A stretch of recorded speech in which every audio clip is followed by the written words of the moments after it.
আমাদের সিরিয়া 2011 থেকে মার খাচ্ছে। আজ অবধি সিরিয়া মার খায়, সিরিয়া মার খার এতগুলা বছর চলে গেছে, মুসলমান খবরও নেই। এমন এমন শিশু বাচ্চার ভিডিও দেখেছি ঘাস খাচ্ছে।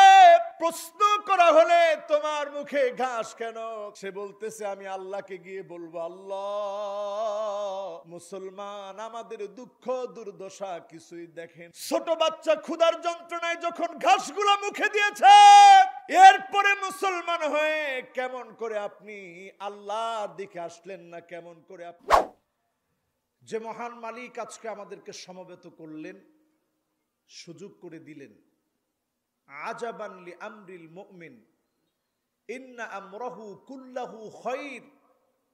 মুমিনদের বিষয়টা বড় আশ্চর্যজনক। মুমিন বিপদে থাকবে, মুসিবতে থাকবে, সে অবস্থায় আল্লাহকে ভুলে যাবে না। প্রশংসা করবে কার? আল্লাহ। ফাকানা খায়রান লাহু। এজন্য ফলশ্রুতিতে মুমিনের বিপদ বেশি দিন থাকবে না। যিনি মুমিনের কাছ থেকে বিপদ উঠায় নেবেন তিনি কে? আল্লাহ।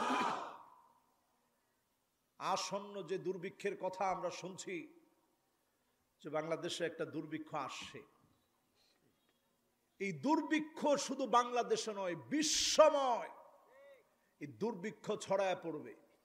তবে আমরা এই কথা নিশ্চিত বলতে পারি, করোনা থেকে যেভাবে আল্লাহ পাক গোটা দুনিয়া থেকে বদ্বীপের মতো ছোট্ট একটা দেশ, যার আশেপাশের দেশগুলোতে অমুসলিমদেরকে দিয়ে ভরা হওয়ার পরেও বদ্বীপের মতো ছোট্ট একটা দেশকে যিনি ইসলাম আর মুসলমানদেরকে দিয়ে ভরে দিয়েছেন তিনি কে? আল্লাহ।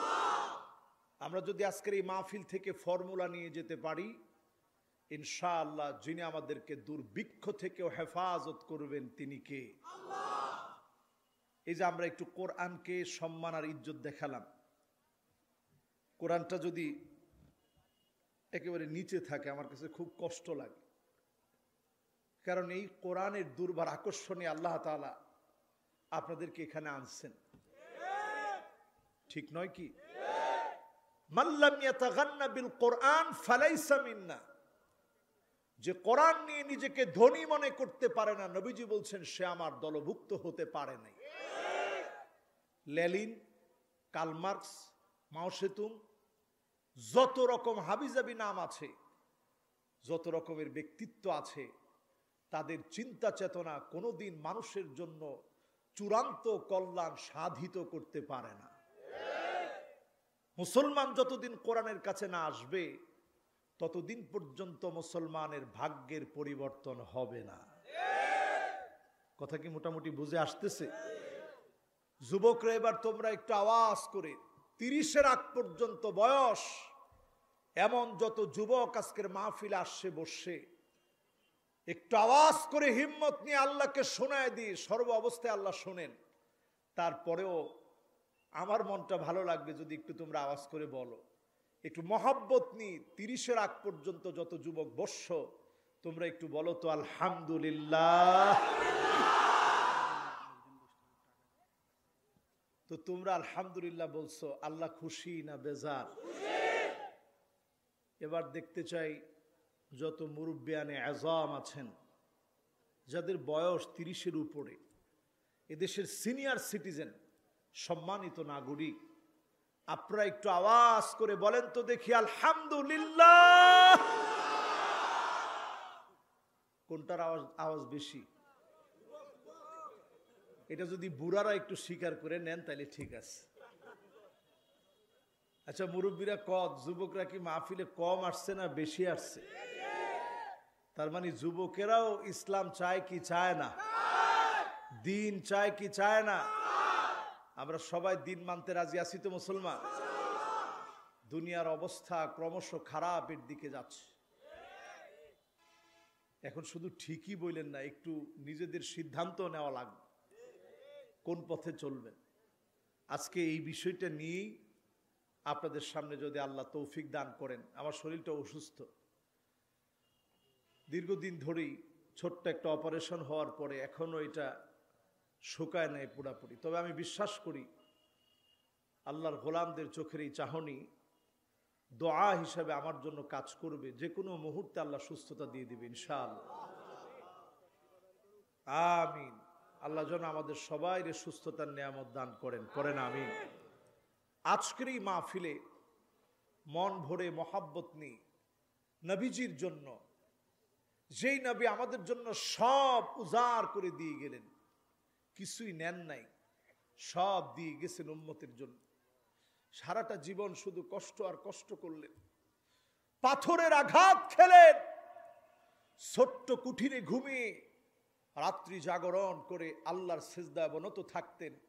ওই সেজদায় পড়েও উম্মতরে ভুলে যান নাই। আল্লাহুম্মা উম্মতি বলে যে নবী কাঁদলেন, সে নবীর জন্য মহাব্বত নিয়ে হৃদয়ের ভালোবাসা টুকুন উজাড় করে পড়ে মুহাম্মাদুর রাসূলুল্লাহ সাল্লাল্লাহু আলাইহি ওয়াসাল্লাম। সবাই পড়ছেন? না পড়লে আবার পড়েন, মুহাম্মাদুর রাসূলুল্লাহ সাল্লাল্লাহু আলাইহি ওয়াসাল্লাম। সবাই পড়ছি তো? মাশাআল্লাহ, আমার খুব ভালো লাগতেছে। চেয়ারম্যান সাহেবকে আমি পাশে পেলাম, এটা খুব আনন্দের। এই মাহফিলগুলো হয়, এই মাহফিলগুলোর ভিতরে আমরা যে কথাগুলো বলি, আমাদের এই দায়িত্বশীলেরা যদি থাকেন, শোনেন, সেদিন বেশি দূরে নয়, কালেমার পতাকা পতপত করে উঠবে, ঠিক কিনা বলে? আমরা বোঝাইতে সক্ষম হই নাই। ওয়াইন তুখালিতুহুম ফাইখওয়ানুকুম, আল্লাহ বলছেন তোমরা মিশো, যদি মিশার মতো মিশতে পারো সবাই তোমাদের ভাই ভাই হয়ে যাবে। সুবহানাল্লাহ। আমরা আজকে একটু মহাব্বত নিয়ে ওয়াজটা শুনবো, রাজি আছেন ইনশাআল্লাহ? এই মাহফিল থেকে 50% পর্যন্ত শুনে কারা কারা বাড়ি চলে যাব, হাত উঠায় দেখায়।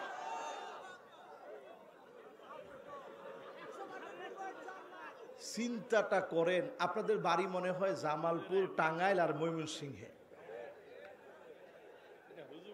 এখন অনেকে হাত দিয়ে না না না হুজুর, আমরা এই এলাকায়। কে হিজরত করলে কি দাম কমে যায় না বাড়ে? আল্লাহ রসুল হিজরত করলেন, দাম কমছে না বাড়ছে?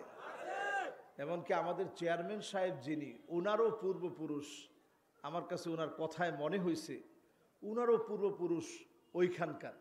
আল্লাহ তাআলা এইখানকায় ওনাকে সেটেল করে দিচ্ছে। আল্লাহ শুকরিয়ান, আলহামদুলিল্লাহ। নাহলে এই ছোট্ট বাংলাদেশটা আবাদ হইতো কেমনে?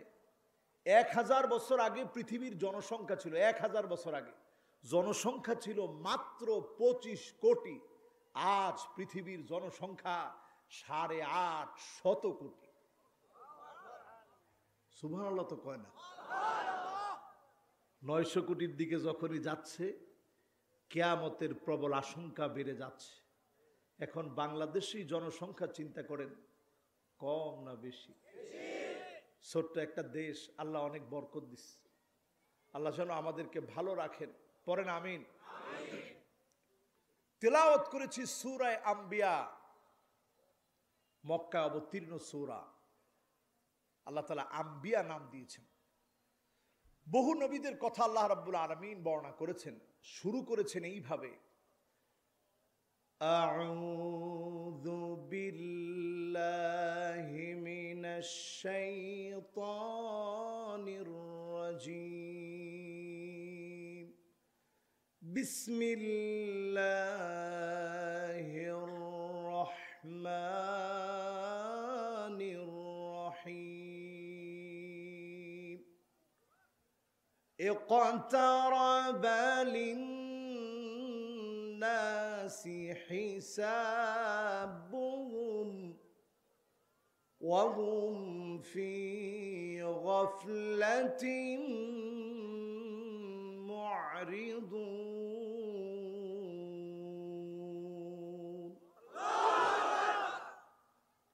যতই কিয়ামতের সময়টা ঘনিয়ে আসছে, তত বেশি আমাদের গাফলতি বেড়ে যাচ্ছে, মানুষগুলো তত বেশি আল্লাহকে ভুলে যাচ্ছে। কথা ঠিক কিনা বলে?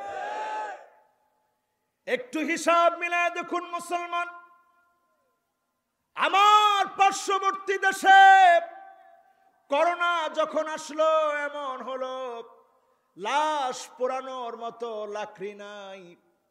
নদীর মধ্যে লাশ ফেলে দিয়েছে, পুকুরের মধ্যে লাশ ভেসেছে, চিতাগুলো খালি পড়ে আছে, কাঠ শূন্য হয়ে গেছে। এমন অবস্থা আমার পার্শ্ববর্তী দেশে সবাই বলেছিল বাংলাদেশের অবস্থা এমন হবে, লাশ পড়ে থাকবে জায়গায় জায়গায়, ধরার মতো কোনো লোক পাওয়া যাবে না। আমার এই দেশকে ভালোবেসে যিনি হেফাজত করলেন তিনি কে? আজ বড় কপাল পোড়া, আমরা একটা বার আমরা এটা বলতে পারি নাই যে আল্লাহ আমাদেরকে হেফাজত করেছে। আমরা কি বলছি? বলছি আমরা করোনারে মোকাবেলা করছি। এটা কাট্টা পাকা একটা শিরক। এই শিরকের সাথে অন্তত মুসলমানের সম্পর্ক নাই, ঠিক কিনা বলে? আমরা কি বলছি? আমাদের হেলদি খাবার দাবার, মানুষ খুব স্ট্রাগল করে, এই জন্য মানুষ খুব শক্তিশালী, শরীরের স্ট্যামিনা ভালো, এজন্য আমরা ভালো আছি, করোনারে মোকাবেলা করতে পেরেছি। করোনাকে মোকাবেলা করা যায় না মুসলমান।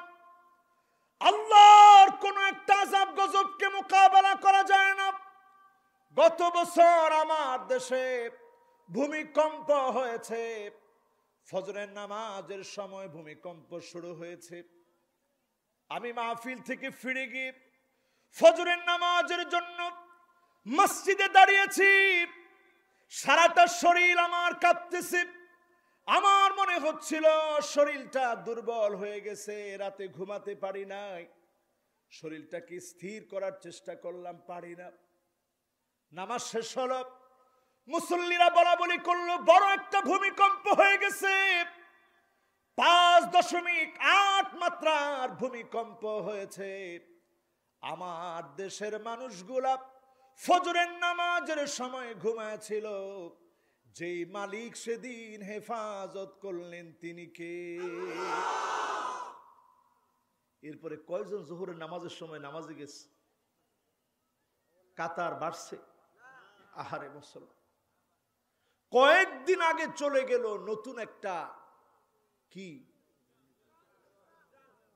ঘূর্ণিঝড়, নামটা মনে রাখছেন খুব সুন্দর করে, কি নাম? এগুলা মনে থাকে আমাদের। আর কিছু মনে থাকুক আর না থাকুক, এগুলা খুব মনে থাকে। চিত্রাং নামটা দিছে মুসলমানরা না অমুসলিমরা? থাইল্যান্ডিরা নামটা দিছে চিত্রাং। শব্দটা শ্রীলঙ্কার ভাষা থেকে নেওয়া, নামটা দিছে থাইল্যান্ডিরা, অর্থ হচ্ছে পাতা। এই চিত্রাং আসলো, সম্ভাবনা ছিল 90 থেকে 130 কিলোমিটার বেগে আক্রমণ করবে, কিন্তু আল্লাহ পাক এই দেশটার মধ্যে আসছে পরে শক্তিটারে কমায় দিছে। এরপর তো সুবহানাল্লাহ এদিকের একটা লোকও কয় নাই। আপনার এই কুড়িগ্রামে বসে টের পান নাই মনে হয়? পাইছেন? সেই দক্ষিণবঙ্গে আক্রমণ করছে, উত্তরবঙ্গের শেষ মাথায় টের পাইছেন। আপনি কি মনে করছেন? ইন্নাল মাউজা জাইশুম মিন জুয়ুশিল্লাহ, সমুদ্র থেকে উৎপত্তি। এই সমুদ্রের ঢেউগুলা আল্লাহ সেনাবাহিনী। যখন আল্লাহ বলবেন ধর, দেশ থেকে দেশান্তর, কখনো সিডার আকারে, কখনো চিত্রাং আকারে, কখনো আমপান আকারে আল্লাহ পাক যখন পাঠায় দিবে, তছনছ করে দিবে। এরপরেও যিনি আমার দেশের মানুষগুলাকে হেফাজত করেন তিনি কে? এরপরেও তো আল্লাহরে চিনেন না। যারা আল্লাহরে চিনেন, এই মাহফিল থেকে 80% শুনে কারা কারা চলে যাবেন হাত উঠে দেখান। 1 জন 2 জন 3 জন 4 জন আর 5 জন হাত তুলছে যে হুজুর আমরা 80%-এর পরে পিটাইলেও আর থাকতেছি না। খুব বেশি লম্বা ওয়াজ আমার করাটা সম্ভব না, এত জ্ঞানও আমার নাই। মাওলানা পরিচয়ের সময় যা বলছে পুরাটাই আমার ব্যাপারে অতিরিক্ত বলছে, ওইরকম কোনো জ্ঞানী লোক আমি না। আপনারা মনে করেন দাওয়াত দিয়েছেন এতটুকু। আমি আরো বহু বছর আগে, মনে হয় 5 থেকে 6 বছর হবে বা আরো আগে, এই পাশে একবার আসছিলাম। আপনারা জানেন? একজনও জানেন না? কে জানেন দেখি হাত তুলেন তো। কোন জায়গায় আসছি? হ্যাঁ দেখছেন, যাক আলহামদুলিল্লাহ, আমি মিথ্যা বলি নাই। সত্য বলছি পক্ষে একটা লোক পেয়ে গেছে। আর কে জানেন দেখি? মাশাআল্লাহ, আপনিও জানেন? কই দেখছিলেন? আল্লাহু আকবার। কত বছর আগে? দেখেন, আল্লাহ এই দিন পর্যন্ত হায়াতে রাখছে। প্রত্যেকটা দিন মাহফিলের পরে আমার মনে হয় আজকের বয়ানটা আমার জীবনের শেষ ওয়াজ। প্রত্যেকটা দিন ওয়াজ করার পরে আমার কাছে এটা মনে হয়, আল্লাহ একটা লোকও যদি দিনের দিকে ফিরে আসে আমার একটা কথা শুনে, আল্লাহ তুমি ওইটাকে কেন্দ্র করে আমার মতো নাফরমানকে আল্লাহ তুমি মাফ করে দিও। যদি আজকের এই বয়ানটা আমার জীবনের শেষ বয়ান হয়, এই ওয়াজটার পরে যদি আর কোনো ওয়াজ করতে না পারি, এই ওয়াজটা থেকে অন্তত আপনারা নামাজি হয়ে যান। পারবেন না ইনশাআল্লাহ? তো আমি যে আয়াত তেলাওয়াত করছি, চলুন সে আয়াতে ফিরে যাই। হিসাবের সময়টা আসতেছে ভাই। এতদিন আলেমরা বলছে, আপনারা বিশ্বাস করেন নাই। বহু আলেম বলছে কিয়ামতের সময়টা ঘনিয়ে আসছে, বিশ্বাস হয় নাই। আজ সারা বিশ্ব বলছে, সারা বিশ্বে দুর্ভিক্ষ আসছে। এক সময় পৃথিবীর জরিপ বলেছে মুসলিম বিশ্বগুলোর ভিতরে দুর্ভিক্ষ আসবে। 10টা দেশের কথা বলেছে, মেরে মেরে আমাদের 10টা দেশকেই পথের ফকির বানিয়ে দিয়েছে। আমাদের ইরাক আজ খাদ্য নাই, কষ্ট করে খায়, কষ্ট করে চলে। আমাদের সিরিয়া 2011 থেকে মার খাচ্ছে। অবধি সিরিয়া মার খায়, সিরিয়া মার খার এতগুলা বছর চলে গেছে, মুসলমান খবরও নেয় নাই। এমন এমন শিশু বাচ্চার ভিডিও দেখেছি, ঘাস খাচ্ছে। প্রশ্ন করা হলে তোমার মুখে ঘাস কেন? সে বলতেছে আমি আল্লাহকে গিয়ে বলবো, আল্লাহ মুসলমান আমাদের দুঃখ দুর্দশা কিছুই দেখে নাই। ছোট বাচ্চা ক্ষুধার যন্ত্রণায় যখন ঘাসগুলো মুখে দিয়েছে, এরপরে মুসলমান হয়ে কেমন করে আপনি আল্লাহর দিকে আসলেন না? কেমন করে আপনি দূরে রইলেন? নিজের মনকে প্রশ্ন করেন, ও মন, কেমন করে এখনো দূরে আছি? আজ যখন বিশ্ব মরলেনা 2টা ভাগে ভাগ হয়ে যাচ্ছে, একটা রাশিয়ার বলয় আর একটা আমেরিকার বলয়। শুধুমাত্র যে কোনো মুহূর্তে ঘোষণা করা বাকি। যখনই ঘোষণা হয়ে যাবে, 3য় বিশ্বযুদ্ধের দিকে পৃথিবীটা চলে যাবে। 3য় বিশ্বযুদ্ধের দিকে যখন চলে যাবে, ইয়াক্তাতিলুনা বাদুহুম বাদা, তারা লড়াই করবে, মরবে, মারবে। এমন লড়াই লাগবে, পৃথিবীর জনসংখ্যা শূন্য হয়ে যাবে। 9 জনের মধ্যে 7 জন মারা যাবে, 2 জন বাঁচবে। তার মানে পৃথিবীর জনসংখ্যা যদি 900 কোটি হয়, 700 কোটি যদি মারা যায়, 200 কোটি মাত্র বাঁচবে। এই মানুষগুলার ভিতরে যিনি আবারও পরীক্ষা নিরীক্ষা করে মুমিনদেরকে হেফাজত করবেন, তিনি কে? এত সহজ মনে হচ্ছে, পৃথিবীটা বড় কঠিন দিকে যাচ্ছে। চিন্তা করেন, সৌদি আরব হ্যালোইন উৎসব পালন করছে। হ্যাপি হ্যালোইন, এটা খ্রিস্টানদের চর্চা। খ্রিস্টানরা মনে করে এই রাত্রিতে সব অশরীয় আত্মা, খারাপ আত্মাগুলা সব আসে, ঘুরে ঘুরে দেখে, ক্ষতি করার চেষ্টা করে। এই চিন্তা থেকে হ্যালোইন ডে তারা পালন করে। খ্রিস্টানীয় সভ্যতা তারা বোঝাতে চায় যে একই রকম জিনের মতো আকার আকৃতি ধারণ করে চললে এই খারাপ আত্মাগুলা যখন আসবে, তারা নিজেরা বোকা বনে যাবে। তারা মনে করবে এরাও তো আমাদের সহযাত্রী, কাজেই ক্ষতি করা দরকার নেই, এমনি আমরা চলে যাই।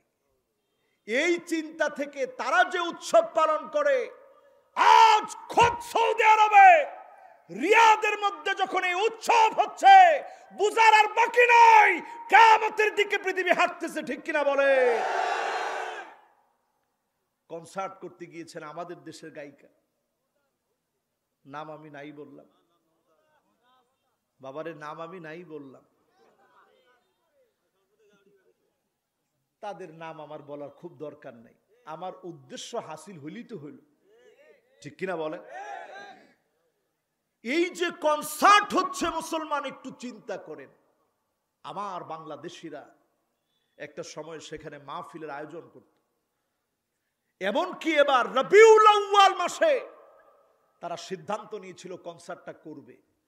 পরে মাথার মধ্যে আসছে, আরে এই মাসে কেমনি কাজ করি, আমার নবীর ভূমিতে কাজ কেমনে করি। এরপরে সিদ্ধান্ত নিয়ে তারা বন্ধ করছে অল্প কিছুদিনের জন্য, ঠিকই এখন করছে।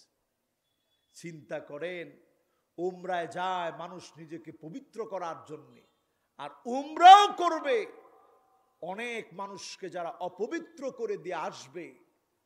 আল্লাহর আযাব যে পৃথিবীতে আসতেছে এটা বুঝার কি আর বাকি আছে? সুনিশ্চিত নয় ভাই। এবার আসুন হাদিসের দিকে তাকা আমার ভাইরা। কত পার্সেন্ট শুনবেন জানি আপনারা? হাত তো উঠেছিলেন 80%-এ, কখনো করি না। এই বদভ্যাস আমার এমনও নাই। আমাদের চেয়ারম্যান সাহেব বসা আছেন, খুব বেশি গেলে, একেবারে খুব বেশি গেলে 12টা পর্যন্ত, মাশাআল্লাহ, আমার একেবারে পক্ষের লোক। 1 ঘন্টায় কত ওয়াজ করা যায় আপনারা জানেন? শুধু আমাদের গল্প না করে কোরআন হাদিসের গল্প করলে 1 ঘন্টায় 3 ঘন্টার ওয়াজ করা যাবে, কোনো সন্দেহ নাই। 1 নাম্বার হাদিস, 10টা হাদিস বলব। কয়টা? 10টা। আপনারা শুনবেন কয়টা? কে কে 10টা শুনবেন? একটু 5টা আর 5টা আঙ্গুল দেখান তো দেখি। মাশাআল্লাহ। এবার হাতগুলা নামায় ফেলেন, আর কষ্ট দিব না আপনাদেরকে। যারা দাঁড়ায় আছেন, আমি আপনাদের একজনও কষ্ট দিতে চাই না, দাঁড়ায় থাকেন, অসুবিধা নেই। যদি জায়গা থাকে বসবেন, নাইলে দাঁড়ায় থাকবেন, কোনো অসুবিধা নেই। আমরা সবাই কোরআনের পক্ষে, ঠিক না ভাই? তো যারা দাঁড়ায় আছি থাকবো তো ইনশাআল্লাহ। এবার আর আপনারা বললেন না, ডান দিকে যারা দাঁড়ায় আছে আমরা থাকবো তো ইনশাআল্লাহ। হায় হায় হায় রে, আওয়াজ কমে গেছে। থাকবো 1 ঘন্টা থাকবো? ওরে আল্লাহ, তাও তো কয় না। এবার বাম দিকে ভালো এখন দেখা যাচ্ছে, আলহামদুলিল্লাহ। বাম দিকে যারা আছেন থাকবেন তো ইনশাআল্লাহ। পিছনে যারা আছেন থাকবেন তো ইনশাআল্লাহ। মাশাআল্লাহ, আমরা থাকব। 1 নাম্বার হাদিস থেকে লক্ষ্য করুন, হাদিসটা আনাস বিন মালিক থেকে বর্ণিত। নবীজি সাল্লাল্লাহু আলাইহি ওয়াসাল্লামের বড় আদরের সাহাবীর নাম আনাস বিন মালিক। 10 বছর আমার নবীর খাদেম ছিলেন। 10 বছর আল্লাহর হাবিব কোনদিন হযরত আনাসকে ধমক দেওয়া লাগে নাই। 3টা দোয়া করেছিলেন আনাসের জন্য। আল্লাহুম্মা আকসির মালাহু ওয়া ওয়ালাদাহু ওয়া বারিক ফি। আয় আল্লাহ, আমার আনাসের সম্পদ বাড়ায় দিও। হযরতে আনাস বলেন, নবীজির এই দোয়া এমন ভাবে আল্লাহ কবুল করে নিলেন, আমি আমার খেজুরের বাগানে বছরে 2 বার খেজুর পেতাম। শ্রমিকেরা ক্লান্ত হয়ে যেত, ভরতে ভরতে বস্তা শেষ হয়ে যেত, খেজুর তারপরে অবশিষ্ট থেকে যেত। এত বরকত যিনি দিয়ে দিলেন তিনি কে? 2 নাম্বার দোয়া করছে রাসূল, আল্লাহ তুমি আমার আনাসের অনেকগুলো সন্তান দিয়ে দিও। নবীজির কোন সন্তান প্রাপ্তবয়স্ক পর্যন্ত হায়াত পায় নাই। আল্লাহ নবী দোয়া করলেন, এমন ভাবে কবুল হয়েছে দোয়া, হযরত আনাসকে আল্লাহ রাব্বুল আলামিন 1 জন না 2 জন না 120 জন পুত্র সন্তান যিনি দান করেছেন তিনি কে? 120 জন ছেলে। সুবহানাল্লাহ। 3 নাম্বার দোয়া করছে, ওয়া বারিক ফি, আল্লাহ তুমি আমার আনাসরে বরকত দিয়ে দিও। কেমন বরকত পেলেন হযরত আনাস? হায়াতের এমন বরকত পেয়েছিলেন, এক বর্ণনায় পাওয়া যায় 99 বছর তিনি হায়াত পেয়েছিলেন, অন্য বর্ণনায় পাওয়া যায় 103 বছর তিনি হায়াত পেয়েছিলেন। এত বরকত যিনি দান করে দিয়েছেন তিনি কে? সে আনাস বিন মালিক থেকে বর্ণিত হাদিস, লা তাকুমুস সাআতু, ততক্ষণ পর্যন্ত কিয়ামত হবে না, হাত্তা তুত্তাখাযাল মাসাজিদু তুরুকা, যতক্ষণ মুসলমানেরা মসজিদগুলোকে রাস্তা না বানাবে, মসজিদের সামনে দিয়ে হেঁটে যাবে, কিন্তু মুসলমানের সন্তানেরা মসজিদে ঢুকে আল্লাহকে সেজদা দিবে না। এই সময়টা কি এখন আসছে? আপনাদের এলাকায় এসে গেছে? কয়জন লোক আজকে ফজরের সময় আল্লাহর গোলামি করেছেন? কয়জন জোহরে আল্লাহকে হাজিরা দিয়েছেন? কয়জন আসর পড়লেন, মাগরিব পড়লেন, এশার নামাজ পড়ে বসছেন মাহফিলের মতো পবিত্রতম একটি আয়োজনে? কয়জন আল্লাহকে হাজিরা দিয়ে বসছেন? পার্সেন্টেজ হিসাব করে দেখেন। মসজিদের পাশ দিয়ে হেঁটে যায়, নামাজ পড়ে না। মসজিদের পাশে বাড়ি, নামাজ পড়ে না। এমন মুসলমান যখন বেড়ে যাবে, পরিষ্কার ভাবে বুঝে নিবেন কিয়ামতের সময়টা বড় সন্নিকটে। আমার মনে হয় আমি ঠিক কথা বলছি কিনা আমার এখন ভয় লাগতেছে। আমি কি ঠিক বললাম? তা আপনি একটু ঠিক বললেন, আসলে কি আমি ঠিক বললাম? যদি পার্সেন্টেজ দাঁড় করান আমাদের দেশে এই হাদিস অনুপাতে, তাহলে কয়জন লোক নামাজ পড়ে আর কয়জন পড়ে না? কোন 10% নামাজ পড়ে না? আল্লাহ রে আল্লাহ, আল্লাহ আমাদেরকে হেফাজত করুক, পড়ে না আমি। তার মানে কিয়ামতের প্রায় 90% যদি আপনাদের কথা অনুযায়ী ধরি, আমরা কিয়ামতের কাছাকাছি অবস্থান করছি, ঠিক কিনা বলেন? নবীজি দুইটা আঙ্গুলকে দেখে এইভাবে বললেন, আনা ওয়াসাব, আমি আর কিয়ামত এত কাছে। সাব্বাবা, এই আঙ্গুলটার নাম সাব্বাবা, এই আঙ্গুলটার নাম উস্তাদ। আল্লাহর হাবিব মাঝখানে কোনো ফাঁকা রাখেন নাই। আল্লাহর হাবিব এই দুইটা আঙ্গুলকে একত্রিত করে বললেন, আনা ওয়াসাব, আমি আর কিয়ামত এত কাছে। সাব্বাবার উস্তা নামক আঙ্গুল যত কাছে, তার মানে বোঝা যায় কিয়ামতের একেবারে সন্নিকটে আমরা আছি, ঠিক না বেঠি? এবার কয় নম্বরে যাব ভাই? আমরা জানি কয়টা হাদিস শুনবো? 1 নম্বর হাদিসটা জানি কি? মাত্র 2 জন লোক ওয়াজটা শুনছে আর একজনও শুনে নাই। কোন 1 নম্বরটা কি? সবাই বলা লাগবে ভাই, 1 নম্বরটা কি? আমি এই মার্কা ওয়াজ করি না, সারা ওয়াজ আপনারা ঢুললেন। যাওয়ার সময় কি শুনছেন? যেই ওয়াজ করছে হুজুর, কিন্তু কি শুনছেন ওইটার কিচ্ছু নিতে পারেন নাই। এই মার্কা ওয়াজ যেন আল্লাহ আমারে না করায়, পড়ে না আমিন। 1 নম্বরটা কি? মাশাআল্লাহ, মসজিদের পাশে থাকবে, ঘুরবে ফিরবে, খাবে দাবে, আল্লাহর জমিন মারায় চলবে, কিন্তু আল্লাহর হকটা আদায় করবে না, ঠিক কিনা বলে? কুকুর দেখছেন না? এইবারও আমি উজবেকিস্তান থেকে আসতেছিলাম এই কিছুদিন আগে, মাহফিল শুরু করার আগে উজবেকিস্তান থেকে আসতেছি। তা আমার ব্যাগের ভিতরে কয়েকটা আতর। হারামাইনের মালিক আমাদের দেশের একজন সম্পদ বলি আমি। 65টা কান্ট্রিতে ওনার বিশাল বিশাল শোরুম আছে। তো উনি দাওয়াত করলেন ওনার এখানে, বিশাল বড় ওনার ফ্যাক্টরি। এমন আতর আছে যে আতরের শুধু 1 কেজি কাঠের দাম 9 লক্ষ টাকা। কয় না সুবহানাল্লাহ? সুবহানাল্লাহ এখন না বললো, এখন সুবহানাল্লাহ বলবেন। একটু খালি কানটা খারাপ করে শুনেন। এই আতর খোদ আল্লাহর ঘরের গিলাফের মধ্যে দেওয়া হয়, হাজরে আসওয়াদের মধ্যে দেওয়া হয়। এবার এখনো সুবহানাল্লাহ বলবেন। এই আতর যাওয়ার জন্য যে কাঠগুলো, এই কাঠগুলো পৃথিবীর অন্য সকল দেশের চাইতে আমার সোনার বাংলাদেশে আল্লাহ সবচেয়ে বেশি দিচ্ছে। এই তো মাশাআল্লাহ। এই কাঠটার নাম ঔদ, এই আতরের নাম দেহনিল ঔদ। এই কাঠ পুরায় আরব দেশে সুগন্ধি ব্যবহার করে, আমার দেশ থেকে যায়। তো ওই লোকটা দাওয়াত দিয়ে দামি দামি আতর দিছে, হুজুর আপনারা আসছেন, দুবাই আসছেন, এই জন্য আমার পক্ষ থেকে দামি দামি আতর হাত দিয়ে, অনেক দামি দামি আতর। এক একটা আতরের দাম এরকম, যেটা আমাকে দিছে এত দামি না, তো এমন আতর আছে যেটা একটুখানি আতরের দাম 7 লক্ষ টাকা। তারপর আমাদের অনেক দামি দামি আতরগুলো দিছে।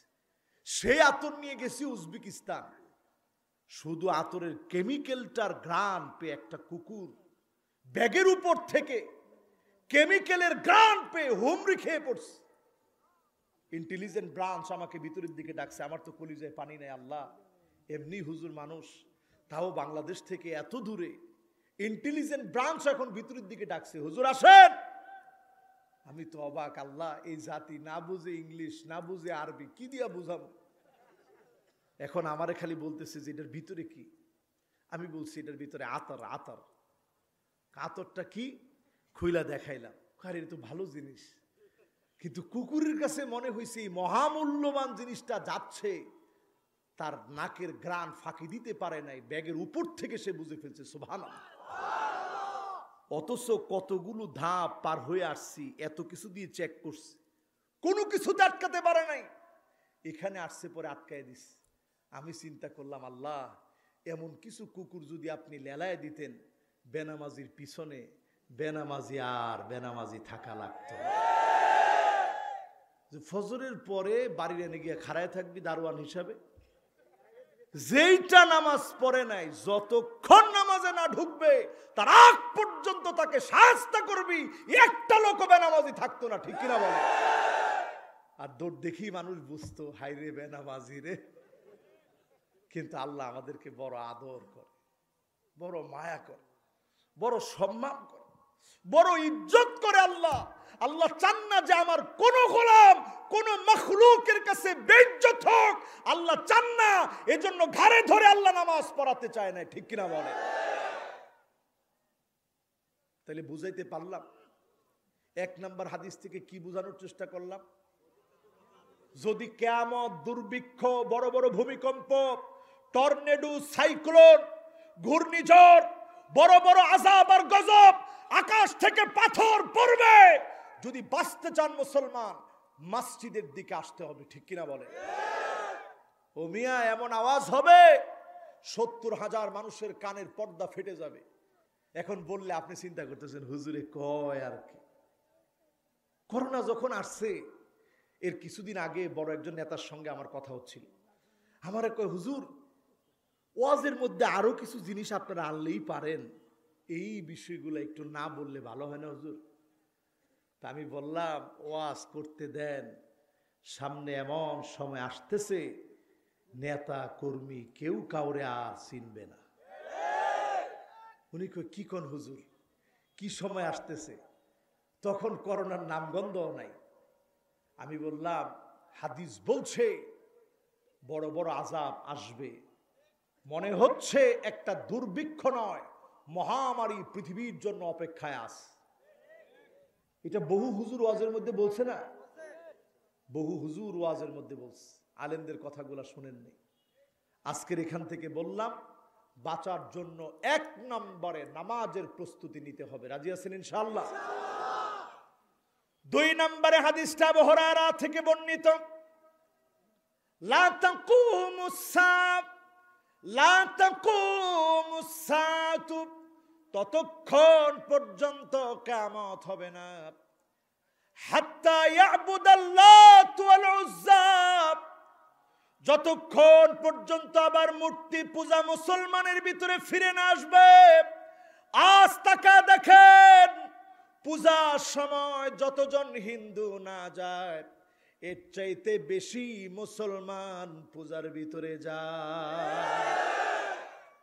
ঠিক তো কইলেন, কিন্তু গেছেন তো।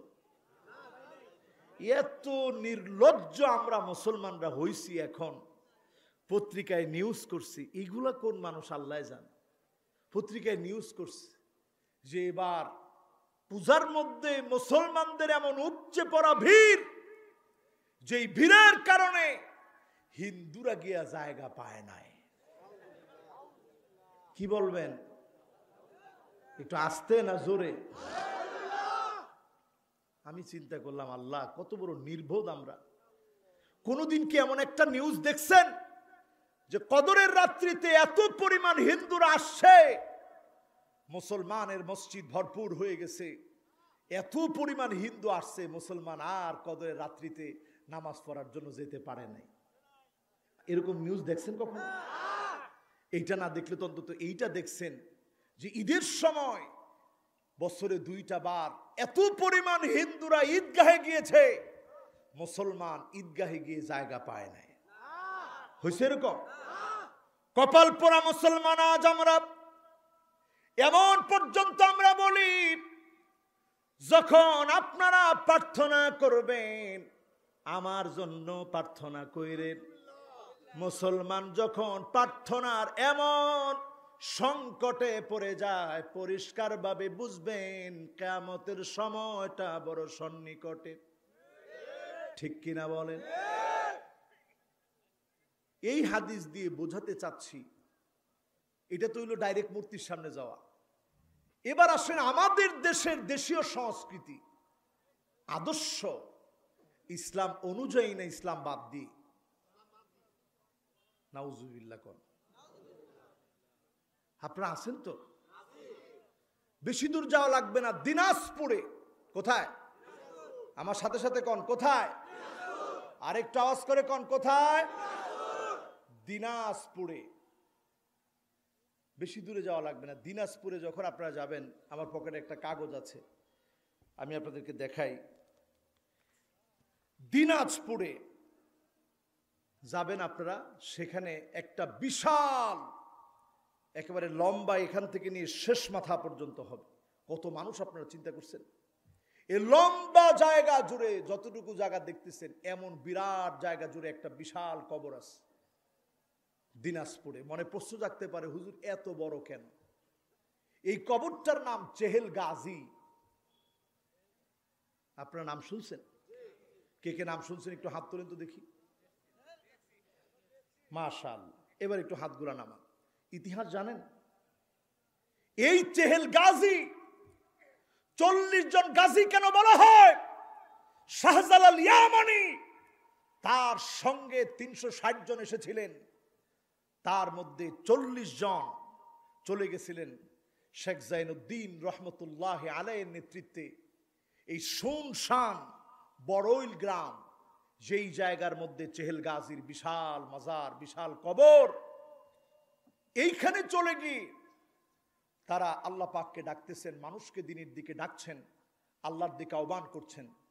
সেই সময়ের শাসক ছিল রাজা গোপাল। গোপাল চিন্তা করলো এই লোকগুলারে থামাতে হবে, না হলে সিংহাসন টিকবে না। সেখানে সে সেনাপতিকে প্রেরণ করলো, সেনাপতির নাম ছিল বলরাম সেন।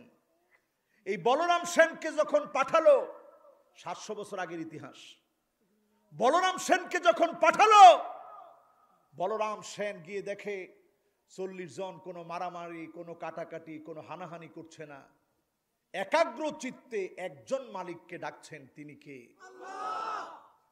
বলরাম সেনের আর বুঝতে বাকি নাই, এই লোকগুলো খারাপ কোন লোক হতে পারে না। বলরাম সেন যুদ্ধ করতে গিয়ে, অভিযান করতে গিয়ে আর দেরি করে না। আমার সোনার বাংলার দিনাজপুরের এই এলাকার মধ্যে বলরাম সেন সেখানে যাওয়ার পরে আর দেরি করে নাই, সঙ্গে সঙ্গে বললেন, আপনারা যারা হন, আমরা আপনাদের ভাষা বুঝি না, আপনারা ভিন্ন ভাষায় কথা বলছেন, আপনারা যেই মালিকের ইবাদত করেন, এখনই আমরাও সেই মালিকের ইবাদত করব। বলেন আল্লাহু আকবার। আর দেরি হয় নাই, সেই বলরাম সেন সেনাপতি যাকে গোপাল পাঠিয়েছিল, সঙ্গে সঙ্গে পড়ে ফেললেন কালিমাতুত তাওহীদ, লা ইলাহা ইল্লাল্লাহু মুহাম্মাদুর রাসূলুল্লাহ সাল্লাল্লাহু আলাইহি সাল্লাম। বিনা যুদ্ধে বলরাম সেন সে মুসলমান হয়ে গেছে। এবার গোপাল চিন্তা করছে পালানো ছাড়া তো কোনো উপায় নাই। গোপাল পলাইছে। পলায় গিয়ে হঠাৎ একদিন শক্তি সামর্থ্য ঠিক করে অতর্কিত মুসলমানদের উপরে হামলা করেছে। ওই 40 জনের উপরে এমন ভাবে হামলা করেছে, কুপায়া কুপায়া হত্যা করেছে। কুপায়া কুপায়া যখন হত্যা করা হলো, তখন তাদের কাটা কাটা হাত, তাদের কাটা দেহ, কারো মাথা, কারো বডি ছিন্ন বিচ্ছিন্ন হয়ে পড়ে আছে। শেখ জাইনুদ্দিন রহমতুল্লাহ আলাইহির নেতৃত্বে এই বাহিনী এসেছিল আমার বাংলাদেশে। তাদেরই দেহগুলো যখন পড়ে আছে, সেখান থেকে একত্রিত করে চুন আর সুরকি ব্যবহার করে সেখানে দাফন করা হয়েছে। যার যতটুকুন পাওয়া গেছে দাফন করা হয়েছে। এই মাটির ইতিহাস 700 বছর আগে রক্ত দেওয়া মুসলমানের ইতিহাস। ঠিক কিনা বলেন? 40 জন সেখানে আজ শায়িত আছেন। শহীদরা মরে না। এই মাটিতে বহু রক্ত ঝরেছে। দিনের জান্ডাকে প্রতিষ্ঠা করতে এসে বহু রক্তের নজরানা পেশ করেছেন। বেশি দিন দূরে নয়, কালেমার পতাকা উড়বেই উড়বে। কেউ আটকা দিতে পারবে না, পারবে না এবং পারবে না।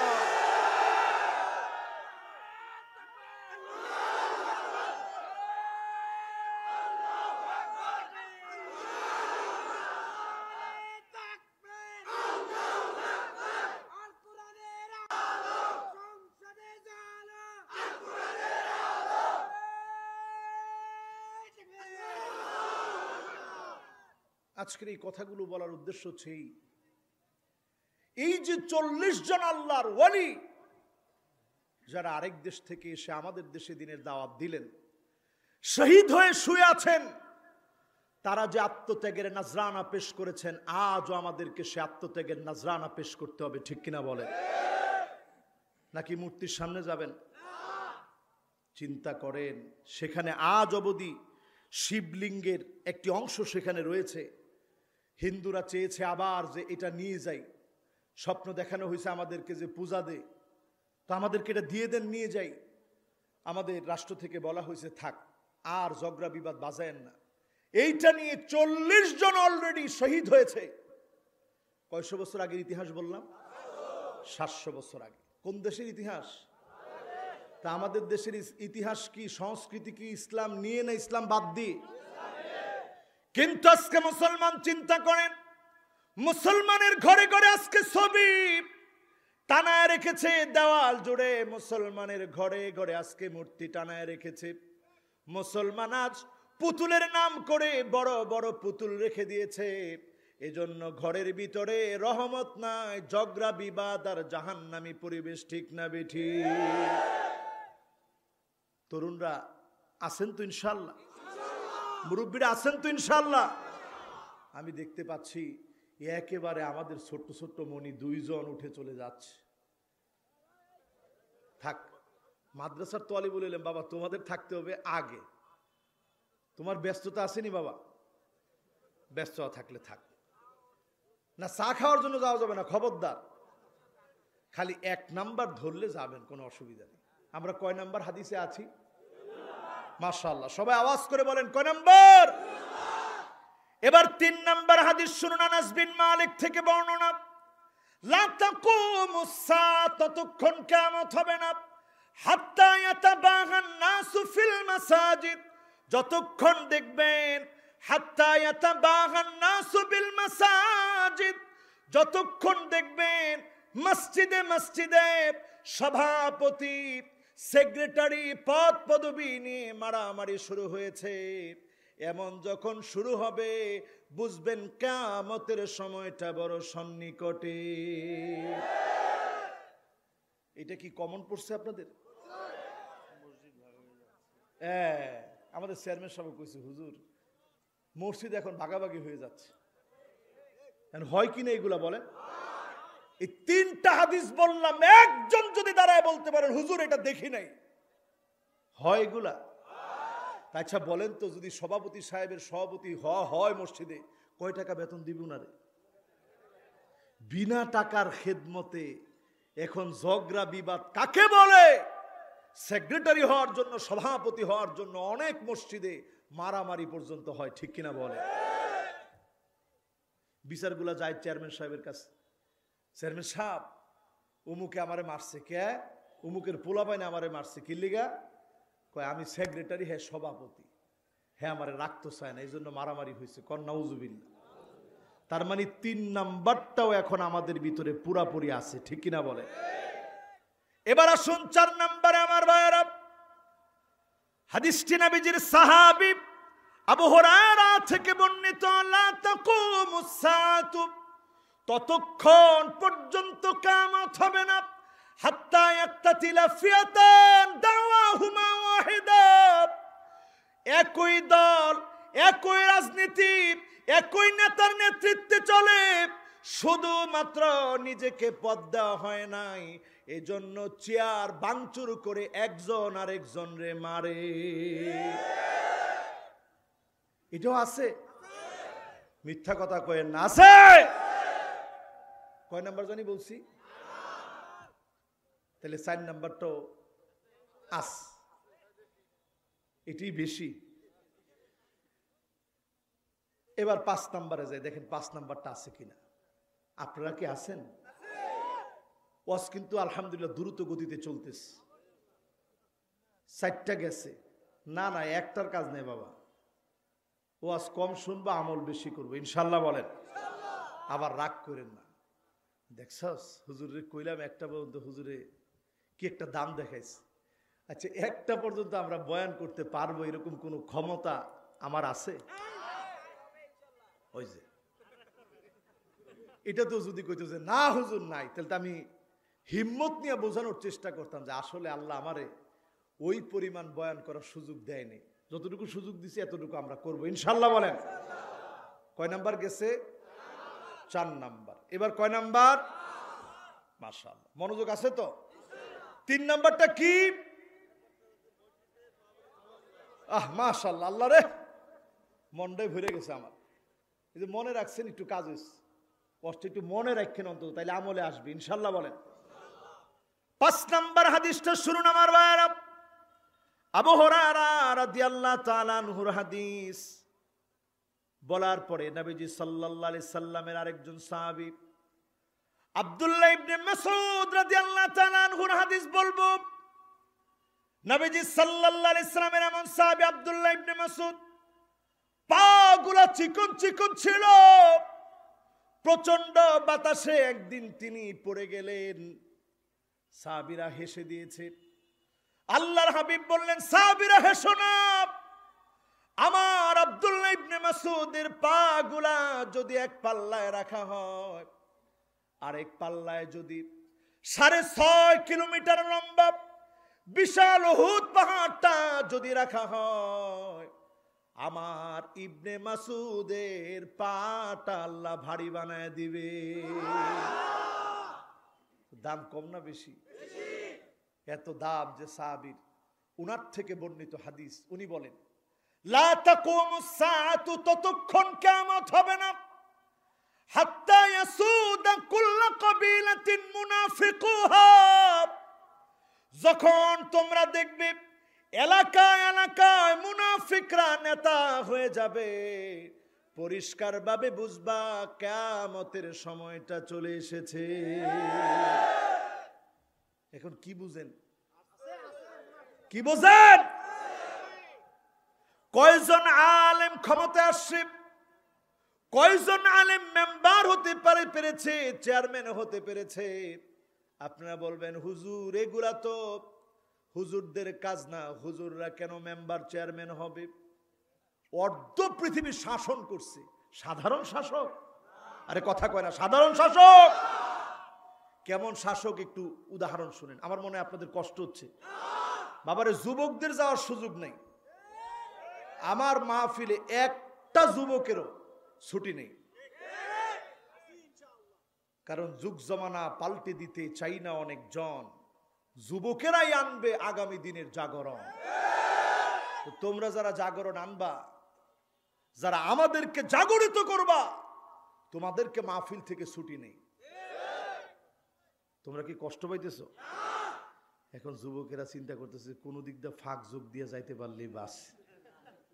হুজুর যেইভাবে তাকাইতেছে আজকে মনে হয় যাওয়ার কোনো সুযোগ নাই, কোনোভাবে সুযোগ পাইলেই খালি চলে যাব না, একটু আমরা শুনে যাব ইনশাল্লাহ। বলেন কয় নাম্বারে আছি?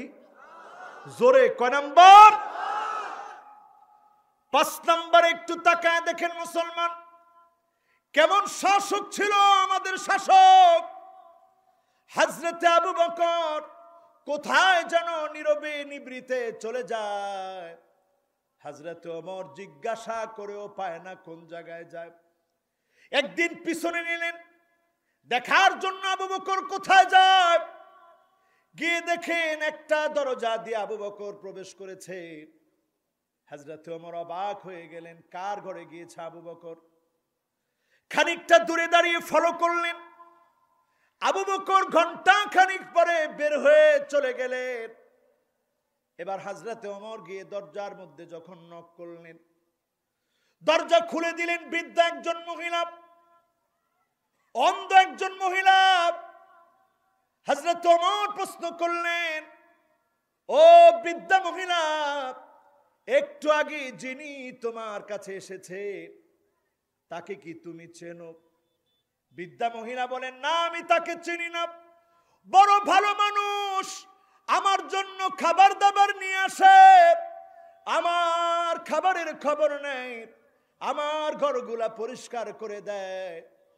হযরত ওমর আকাশের দিকে তাকাইয়া আল্লাহকে ডেকে কেঁদে কেঁদে বললেন, আল্লাহ, আবু বকর বড় কঠিন করে দিয়ে গিয়েছে। একজন এত বড় খলিফা হয়ে বৃদ্ধা একজন অন্ধ মহিলা কি খাবে তার খবর নিয়েছে। এই খবর যদি আজকে আমাদের নেওয়ার মতো নেতা থাকতো, দুর্ভিক্ষের চিন্তা মুসলমানের করা লাগতো না, ঠিক না বেঠি? মুসলমান কই আছি? আর একটু শোনাবো, আপনাদের কষ্ট হচ্ছে? হযরত ওমর একদিন চিঠি লিখলেন কার কাছে?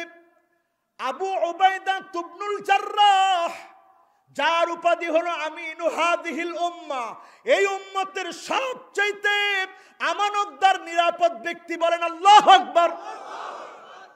রাসূল এক একজন এক একটা উপাধি দিস, বলছে আমার আবু উবাইদা সবচেয়ে আমানতদার নিরাপদ। ওমর রাদিয়াল্লাহু তাআলা আনহু যখন খলিফা হইলেন, যাও তোমারে বাইতুল মালের দায়িত্ব দিয়ে দিছি, কারণ তুমি সবচেয়ে নিরাপদ। জোরে কোন আল্লাহু আকবার। খুব কুয়াশা পড়তেছে, আপনাদের মনে হয় কষ্ট হচ্ছে। আমি আর বেশি সময় এমনিও নিব না ইনশাআল্লাহ, আর 15-20 মিনিটের মধ্যেই আমাদের আলোচনার ইতি টানবো ইনশাআল্লাহ। কি না 5 নাম্বার চলে আসছি বাবা, এরপরের গুলার সাথে সাথে শেষ হয়ে যাবে ইনশাআল্লাহ। কম 10টা কম আগেই কইছি। আচ্ছা যতক্ষণে কইতে পারি, আল্লাহ কয়াইলে বাবা 1 মিনিটের তো কোনো ভরসা নাই, আমরা চলতে থাকি ইনশাআল্লাহ। বলেন আবু উবাইদা ইবনুল জাররাহর কাছে ওমর রাদিয়াল্লাহু তাআলা আনহু চিঠি লিখলেন। ওমর রাদিয়াল্লাহু তাআলা আনহু লিখলেন, আবু উবাইদা, ঈদের সময় আমার নতুন কাপড়ের প্রয়োজন নাই, ছোট্ট বাচ্চাটার নতুন জামার বড় শখ হয়েছে, বায়না ধরেছে, বাইতুল মাল থেকে একটু টাকা দিয়ে দিও, আগামী 1টা মাসের বেতন আমার জন্য পাঠায় দিও, অগ্রিম 1টা মাসের বেতন দিয়ে দিও।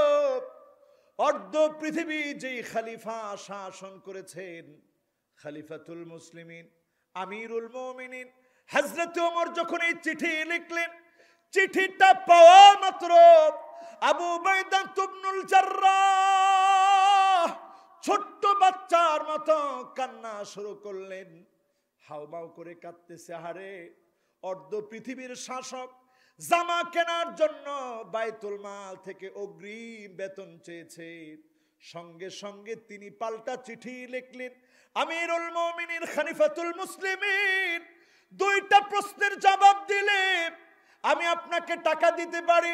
1 নাম্বার প্রশ্ন হলো, আপনি যদি বলতে পারেন আগামী 1 মাস জনগণ আপনাকে মেনে নেবে, এমন সিউরিটি এমন সিকিউরিটি, এমন কনফিডেন্স, এমন নিশ্চিত কথা যদি আপনি জানাতে পারেন, অগ্রিম 1 মাসের বেতন আমি দেব।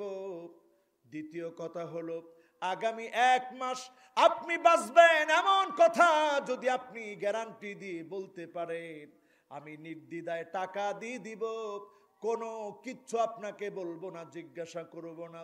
হযরত ওমর যখন চিঠিটা পেলেন হাউমাউ হাউমাউ করে কাঁদলেন, আল্লাহর কাছে দোয়া করলেন, আল্লাহ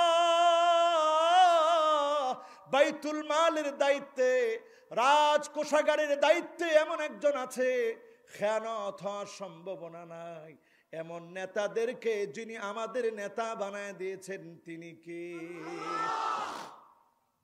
আর এখন কানাডায় বাড়ি, আমেরিকায় বাড়ি, তোষক ভর্তি টাকা আছে না নাই? রাস্তায় রাস্তায় ডাকাতি কমে গেছে, কারণ এখন ডাকাতি করা লাগে না, ফোন দিলে হয়, কিরা আমার বান্ডিল কই? মনে হয় সে খেতে মাটি কাইটা রেখে আসছে, পাওনার টাকা সে চাচ্ছে, ঠিক কিনা বলেন? এই রকম কর্মকাণ্ড যখন শুরু হচ্ছে, আমরা মনে করতেছি কিয়ামত অনেক দূরে। কয় নম্বরে আছেন? এবার 6 নম্বর হাদিস শুনেন আমার ভাইরা। আবু হুরায়রা রাদিয়াল্লাহু তাআলা আনহু থেকে বর্ণিত, নবীজি সাল্লাল্লাহু আলাইহি ওয়াসাল্লাম বলেন, লা তাকুমুস সাআত হাত্তা ইয়াতাতাওয়ালান নাসু ফিল বুনিয়ান। এমন সময় কিয়ামত হবে, কিয়ামতের সময়টা তখনই আসবে যখন মুসলমানেরা বড় বড় বিল্ডিং বানানোর জন্য ব্যস্ত হয়ে পড়বে। বুঝে নিবেন কিয়ামতের সময়টা চলে এসেছে, ঠিক না বেঠিক? আজ থেকে 40 বছর আগে, এবার আমি দুবাই গিয়ে যেটা দেখছি, 40 বছর আগে দুবাই একটা মিউজিয়াম আছে, অনেক বড় মাতহাফ মিউজিয়াম। ওই মিউজিয়ামের মধ্যে তারা সাজায় রাখছে আগের দুবাইটা কেমন ছিল। 40 বছর আগে যে মানুষগুলো মাছ পেলে খেত, নাইলে না খেয়ে থাকতো, যে মানুষগুলো উটে চড়ে কষ্ট করে নৌকা দিয়ে মাছ তাদের আহার করার জন্য আল্লাহ তাআলা রিজিক হিসেবে দিতেন, সে মানুষগুলারে এত পরিমাণ রিজিক আল্লাহ এখন দিয়েছেন। পৃথিবীর মধ্যে মাথা চাড়া দিয়ে উঠেছে যে দুবাই, 40 বছরের পরিবর্তনে সারা পৃথিবীকে অর্থনৈতিকভাবে টেক্কা দেওয়ার জন্য এই আরব আমিরাত যেভাবে উঠছে, একটু তাকায় দেখেন। সেই আরব আমিরাত আজ কাতারের বিমান তাদের উপর দিয়ে আকাশ সীমা দিয়ে চলতে দেয় না। ইহুদিদের সঙ্গে এমন আতার সম্পর্ক করে চলছে, ইহুদিদের সাথে সম্পর্ক করে ইসরায়েলের বিমান যেতে বাধা দেয় না।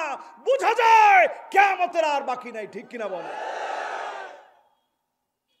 সময় চলে আসছে মুসলমান। তাকায় দেখেন সৌদি আরবের দিকে, মাদায়েনে সালেহ, কি ঠিক না? আলহামদুলিল্লাহ, অন্তত একটু তাল তো থাকতে হয়। ঠিক যে কইছেন হাত তুলেন, অসুবিধা নেই। আপনি হাত তুলছেন, ওয়াজের মধ্যে কিন্তু বাবা ওয়াজ চলা লাগবে, 1টা 2টা চললে তো মুশকিল। ঠিক কে বলছেন, একটু হাত তোলেন, অসুবিধা নেই। এমনও তো হইতে পারে সে মাদায়েনে সালেহে আমি একটা পর্ব করছি, ইউটিউবে আছে, সে হয়তো দেখছে, এটা হইতে পারে না? মাদায়েনে সালেহ, পুরা জাতির পাথর আর পাথর, বাড়ি আর বাড়ি, সব জায়গায়। আমরা যেমন এখন পর্দাটা নাই না, আপনারা ফেসবুকে গিয়ে দেখবেন, নকশা কইরা পাথর কেটে মানুষ এরকম পর্দা বানাইছে। আমরা যেমন খাটের জন্য কি ডিজাইন করাই, যে এটাতে কি কয়, খাটের হাতলগুলার মধ্যে আমরা কত সুন্দর ডিজাইন করে করে উঠাই না, পাথর রে কাইটা কাইটা এইভাবে ডিজাইন করে উঠেছে। সহজ না কঠিন? হাজার হাজার বছর আগে যখন এইরকম প্রযুক্তিগুলা ছিল না, সেই সময়ে এরকম করে করে করে করে খাট বানাইছে। এরপরে আমরা যেমন তাকে তাকে, একটা সময় আমাদের দেশে দেখা যেত যে ফ্রিজ ছিল না, কিসের মধ্যে আমাদের খাবার দাবার রাখতো? মিটছে। আহারে, আমি শব্দটা খুঁজতেছিলাম, আপনারা বলেন এটার নাম কি? আর সবাই যারা ইয়ং এরা কইতেও পারবো না কি নাম, সবাই কয় না কি নাম। এই যে মিটসেফ, যেটা এইটার মধ্যে ছোট ছোট ছোট ছোট তাক ছিল, ওইটার মধ্যে আগে আমাদের মা চাচিরা রাখতো। দেখছেন আপনারা? হায়রে আল্লাহ, সামনে ওয়াজ বোঝানো কত কঠিন হবে চিন্তা করে। এখানে কারা কারা মিটসেপ দেখছেন একটু হাত তুলেন তো দেখি। ইয়ংরা একটু কম দেখছে, ঠিক আছে, এবার হাতগুলো নামা। এই রকম পাথর কেটে কেটে খোদাই করে করে মানুষ কি রুচিশীল সাজায় রাখছে। তারা নবী সালেহ আলাইহিস সালামকে তখন বলছে, আপনারে নবী মানমু যদি একটা উট আনতে পারেন। কেমন উট? 10 মাসের গর্ভবতী উট। নবী সালেহ আলাইহিস সালাম আল্লাহরে কইছে, আল্লাহ অবাধ্য জাতি, আল্লাহ এদেরকে একটা উট চায়, আপনি দেন তো আল্লাহ। আল্লাহ আপনি তো সব পারেন। আল্লাহ পাথর ফাটায়া বিশাল আকৃতির একটা উট দিয়ে দিস। উটটা যখন তারা দেখছে, এরপরে বলা হয়েছে এই উটের যদি মারা হয় তাইলে আল্লাহর পক্ষ থেকে আযাব আসবে। কিন্তু মানুষ কত খারাপ, এই উটের দুধ খাচ্ছে, সব খাচ্ছে, কিছুদিন পরে এই উটটারে মেরে ফেলছে। যখন উটকে হত্যা করা হয়েছে, আল্লাহর আযাব চলে আসছে। এত বড় শক্তিশালী মানুষ যারা পাথর কেটে কেটে ঘর বানিয়েছে, আল্লাহ পাক আযাব দিয়ে ধুমরায়া মুসরায়া তাদেরকে ফেলে দিয়েছে। নিশ্চিহ্ন যিনি করে দিয়েছেন তিনি কে? তাইলে জায়গাটা কিসের জায়গা? আযাব আর গজবের জায়গা। কিসের জায়গা? সেই আযাব আর গজবের জায়গা এখন আটকা রাখা হয়েছে। শুধুমাত্র কনসার্ট আর খ্রিস্টানরা যখন সৌদি আরবে যাবে তাদের জন্য মুক্ত করা হবে। অথচ আল্লাহর নবী তাবুকে যাওয়ার পথে মাদায়েনে সালেহে নবী থামলেন, সাহাবীদেরকে বললেন, সাহাবীরা রে, শুধু যেই কুয়ার মধ্যে পানি খেয়েছে ওই কুয়াটার মধ্যে তোমরা পানি পান করবে, অন্য কোথাও তোমরা পানি খাবে না। আর নবীজি বললেন, কাঁদতে কাঁদতে তোমরা বের হবা, কারণ না জানিও আনতুম বাকুন, তোমাদের চোখে যেন পানি থাকে, তোমরা যেন কাঁদতে কাঁদতে বের হও, কারণ না জানি আল্লাহ আমার উম্মতকে এমন আযাব দিয়ে দেয়। আল্লাহর নবী বারবার কেঁদে কেঁদে বের হলেন।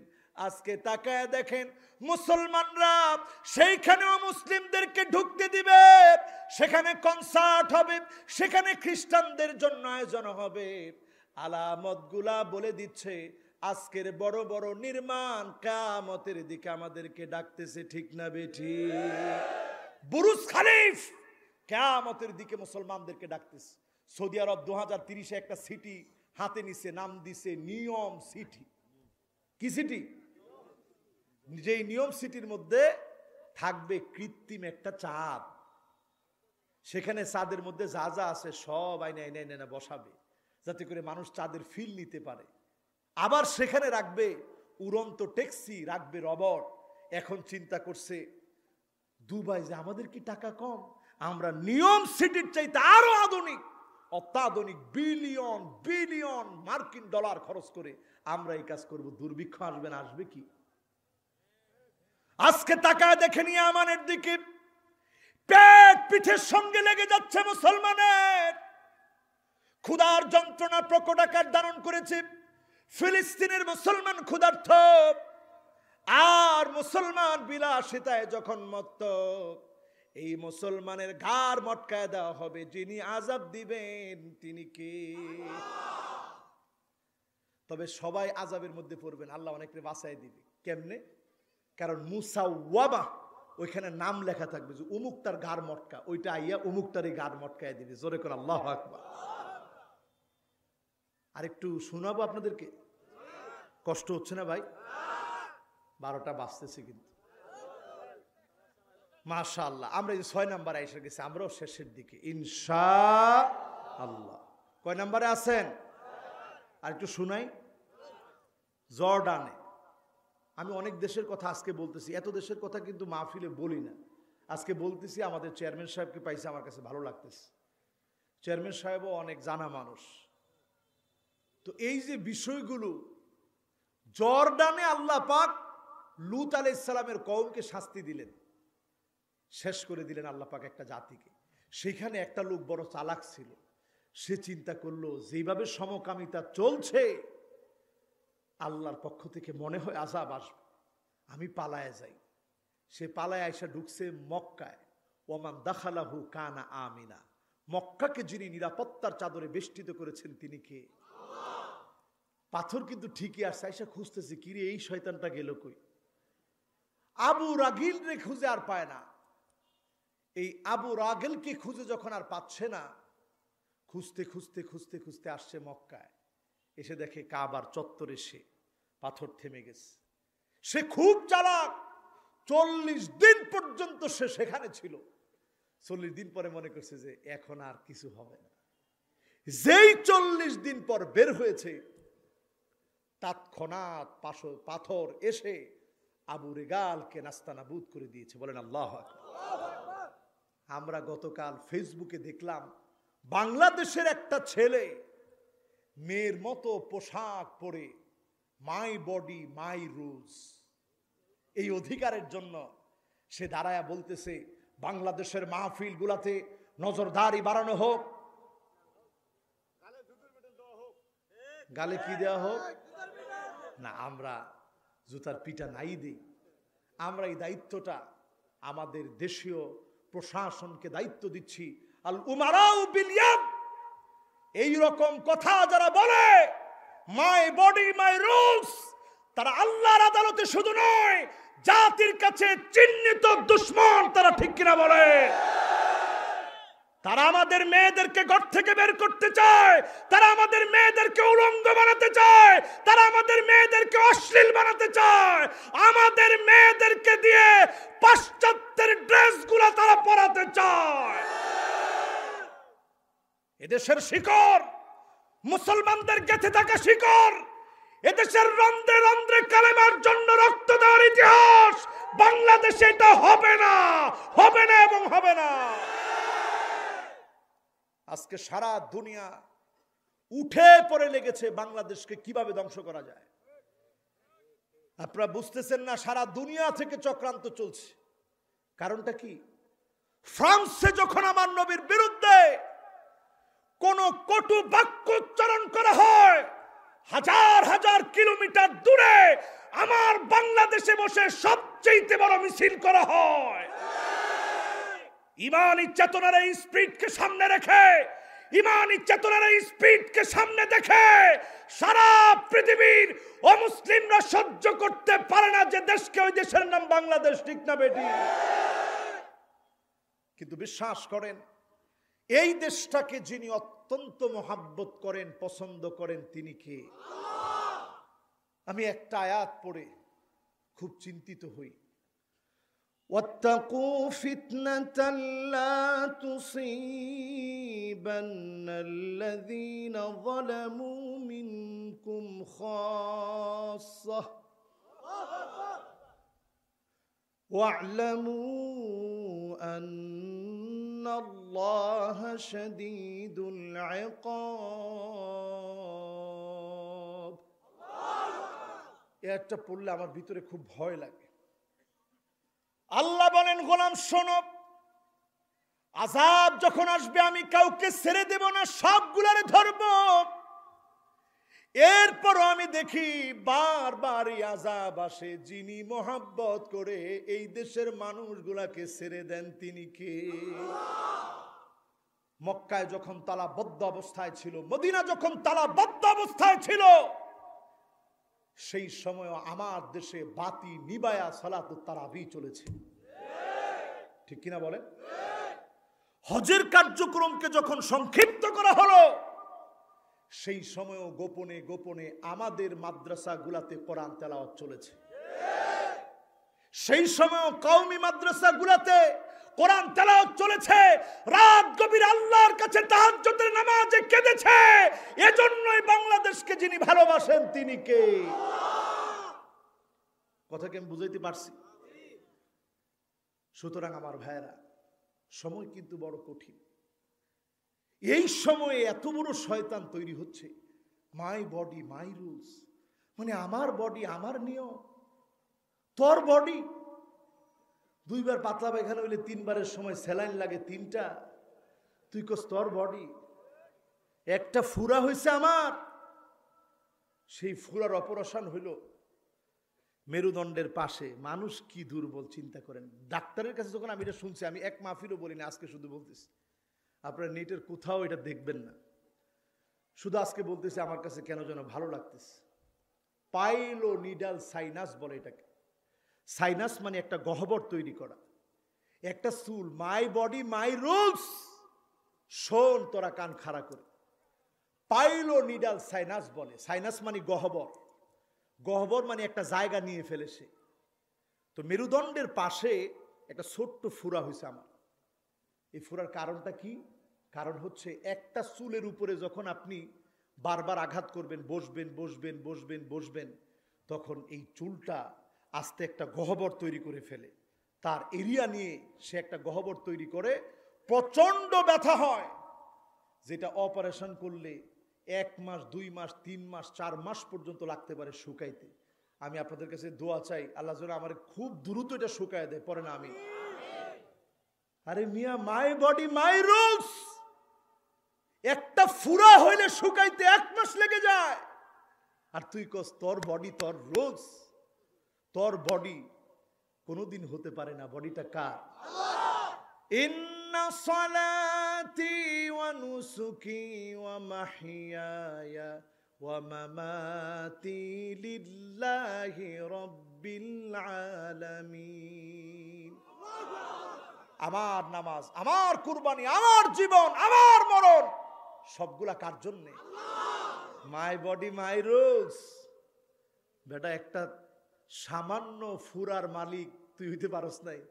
ফুরা হইলে এটা অপারেশন করলে ভালো হইতে তোর খবর নাই।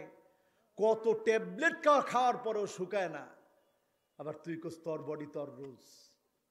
আল্লাহ আমাদেরকে হেফাজত করুক, পরে না আমিন।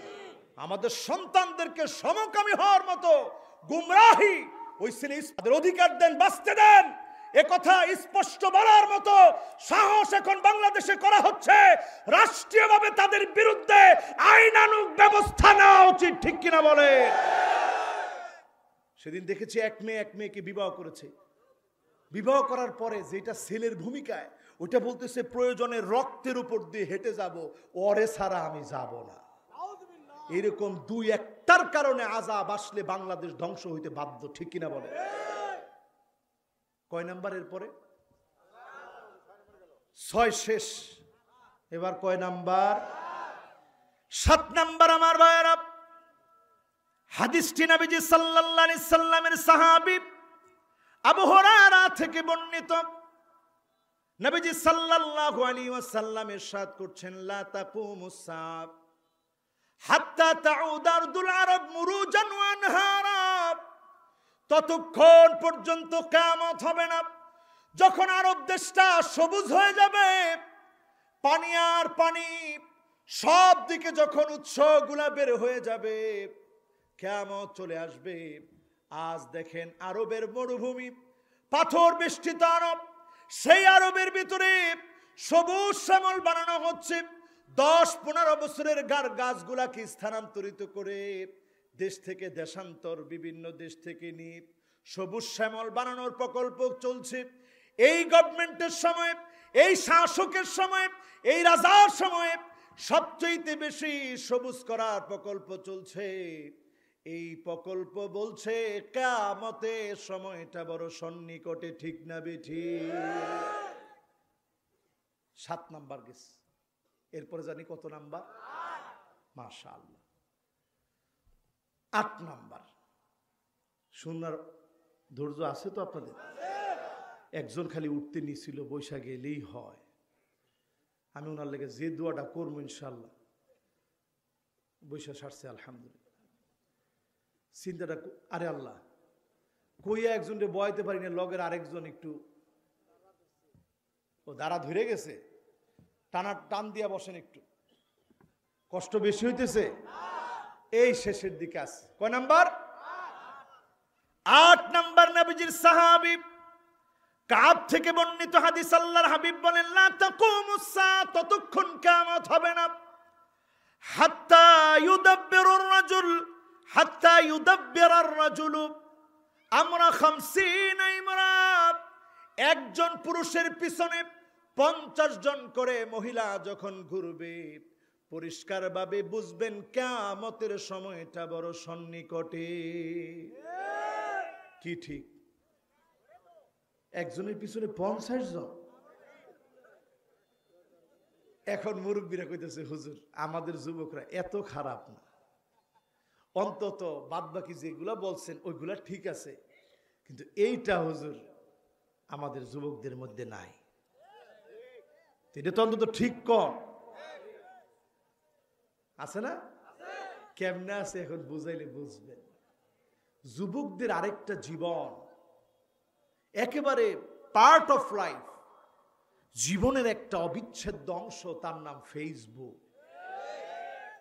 ঠিক যেমন এই যে রক্তে মাংসে গড়া মানুষ, রক্ত গোশত দিয়ে গড়া মানুষ, যার ভিতরে একটা হার্ট আছে, একটা প্রাণ আছে, এরকম তার প্রাণের একটা অবিচ্ছেদ্য অংশের নাম ফেসবুক।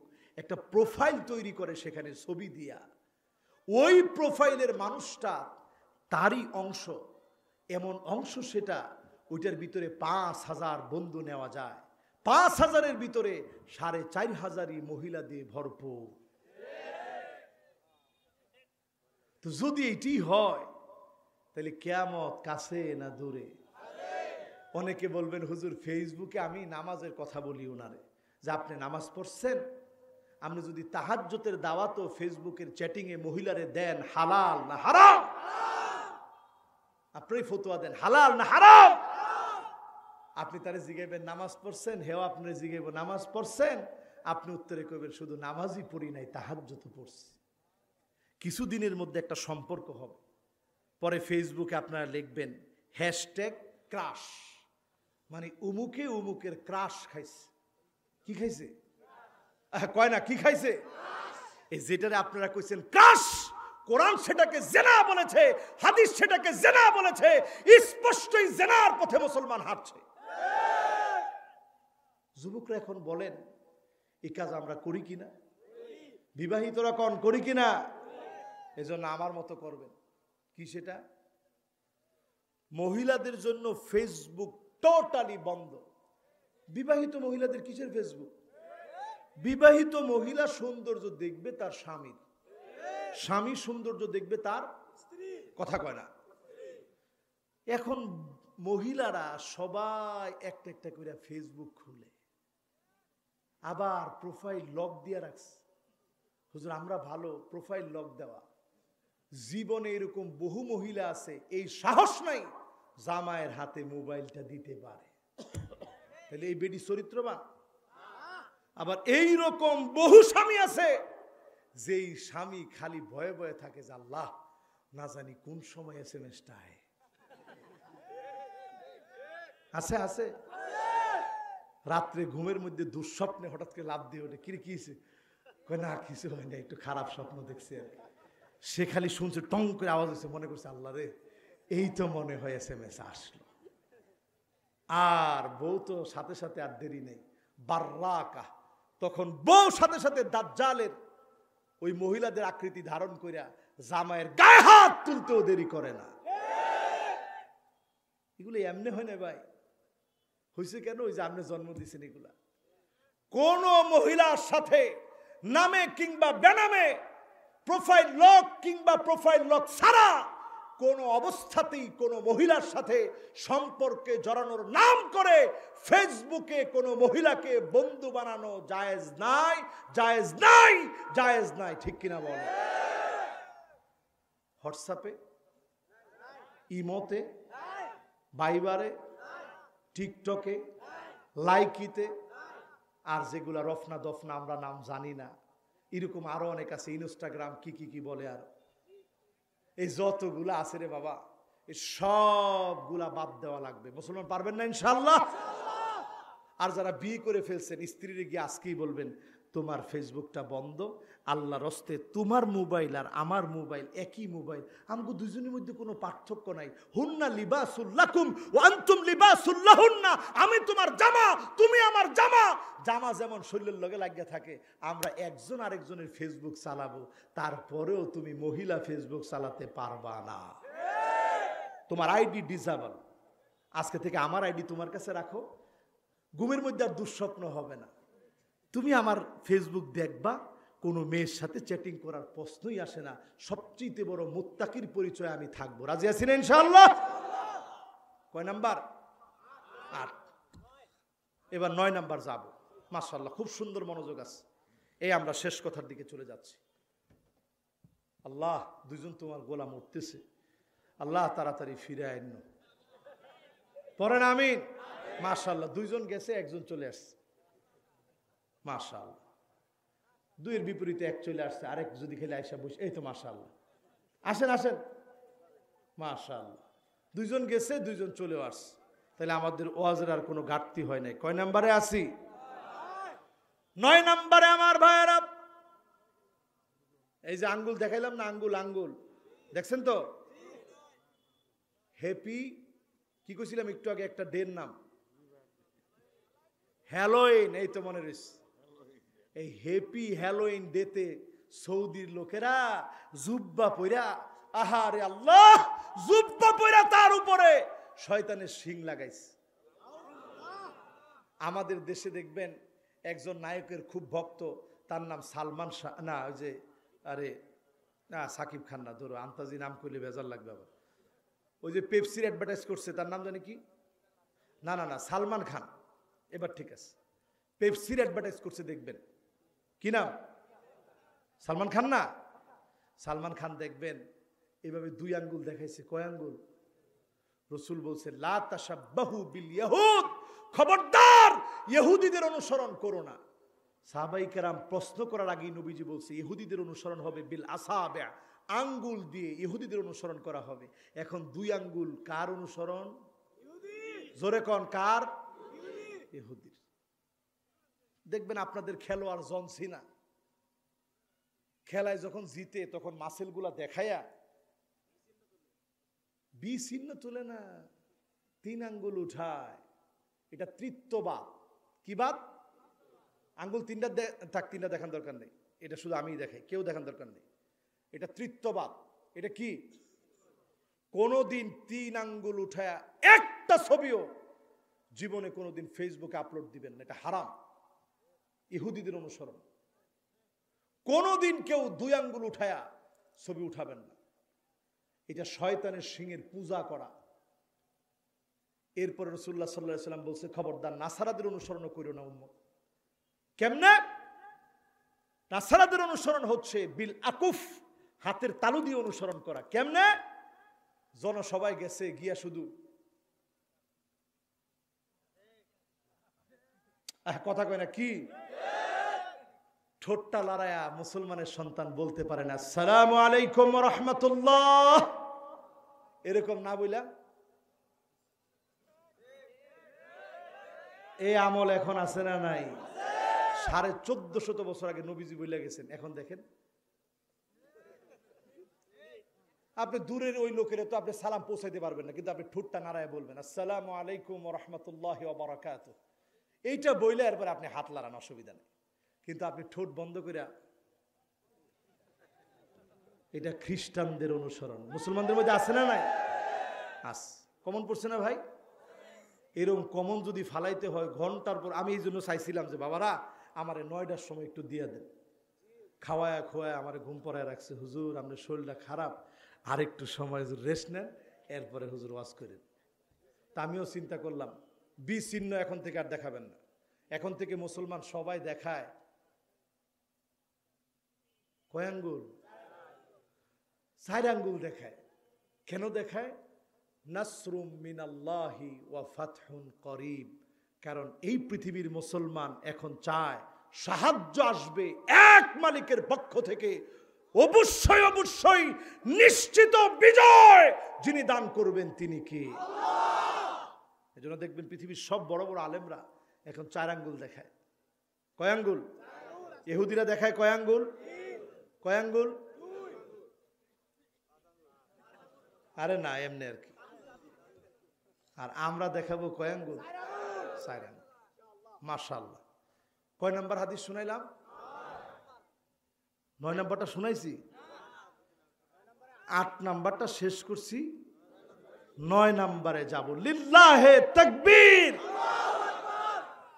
9 নম্বর হাদিস শুনুন আমার ভাইরা।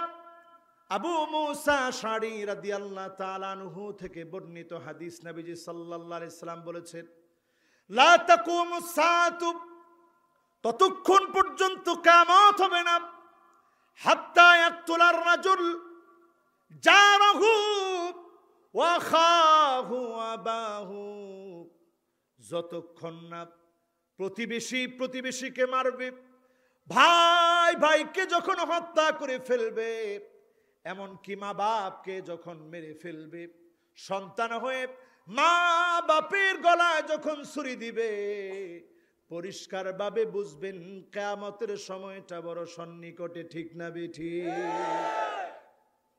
মাদ্রাসায় পড়ুয়া কোন ছাত্রের রিপোর্টে এমনটা হয় নাই? আছে? বলেন আছে? একটা জরিপের কথা বলতেছিলেন একজন সুশীল সমাজের সদস্য, আমি তার নাম বললাম না। তিনি বলছেন, সারা জীবন মাদ্রাসা বিরোধী ছিলাম, তো আমাদের একটা জরিপ হলো, সার্ভে হলো, দেখার জন্য যে কিরে দর্শন করছে যারা, এদের মধ্যে একটা ছেলে পাওয়া যায় কিনা মাদ্রাসায় পড়ুয়া, তাইলে অন্তত কালি লাগানো যাবে। আমেরিকা থেকে টাকা দিয়ে সার্ভেটা হয়েছে। সব ধর্ষণকারীদের উপরে যারা এখন আসামি অবস্থায় আছে, জেলে আছে, এদেরকে জিজ্ঞাসা করে তন্ন তন্ন করে দেখা হয়েছে, একটাও মাদ্রাসার ছাত্র নাই। কি মনে করছেন? কিয়ামতের আগে দেখবেন নিজের প্রতিবেশী প্রতিবেশীকে মারবে, এমন কি ভাই ভাইরে মেরে ফেলবে। ছোটবেলার কত স্মৃতিগুলা চোখের সামনে ভেসে ওঠে। একসঙ্গে বেড়ে ওঠা, একসঙ্গে খেলাধুলা। আমার ছেলে তার ছোট্ট বোনটাকে ছাড়া কিছু বোঝে না, ছোট্ট বোনটা তার ভাই ছাড়া কিছু বোঝে না।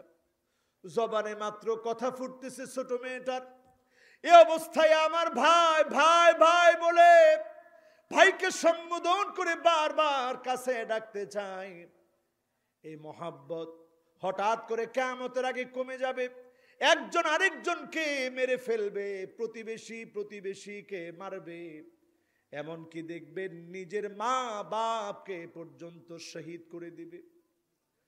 মেয়েটা কত শিক্ষিত বানানোর জন্য, ভালো শিক্ষিত বানাবে এই জন্য বাপ তাকে ইংলিশ মিডিয়ামে ভর্তি করেছে। বাপ পুলিশের বড় কর্মকর্তা, মা প্রতিদিন খবর রাখে মেয়েটা কোন দিকে যায়, কার সাথে মিশে। বাপ আসলে না পেরে বিচারে দেয়। এই জন্য যেই মা পেটে ধরেছে ওই মাকে বেশি করে ছুরি দিয়ে আঘাত করেছে, বাপকেও ছুরি দিয়ে আঘাত করেছে। মা বাপ দুজনকেই মেরে ফেলেছে, একবারের জন্য চিন্তা করে নাই। এমন আলামত গুলা যখন দেখি মনে হয় কিয়ামত ঘরের দুয়ারে চলে এসেছে। ঠিক না বেঠিক? এমনকি বৃদ্ধাশ্রম গুলার দিকে যখন আমরা তাকাই, বৃদ্ধাশ্রম একটা জাতির জন্য অভিশাপ। মা বাপ থাকবে তোমার ঘরে, মা বাপ থাকবে আপনার ঘরে, পরম সম্মানে পরম আদরার যত্নে। যখনই ঘরে গিয়ে আমি আমার মায়ের দিকে তাকাই, আমার দুইটা চোখ ভরে যায়। তাকায় চিন্তা করি, আল্লাহ, মা আছে বিদায় আজ মায়ের দিকে তাকাতে পারি, বাপ আছে বিদায় বাপের দিকে তাকাতে পারি।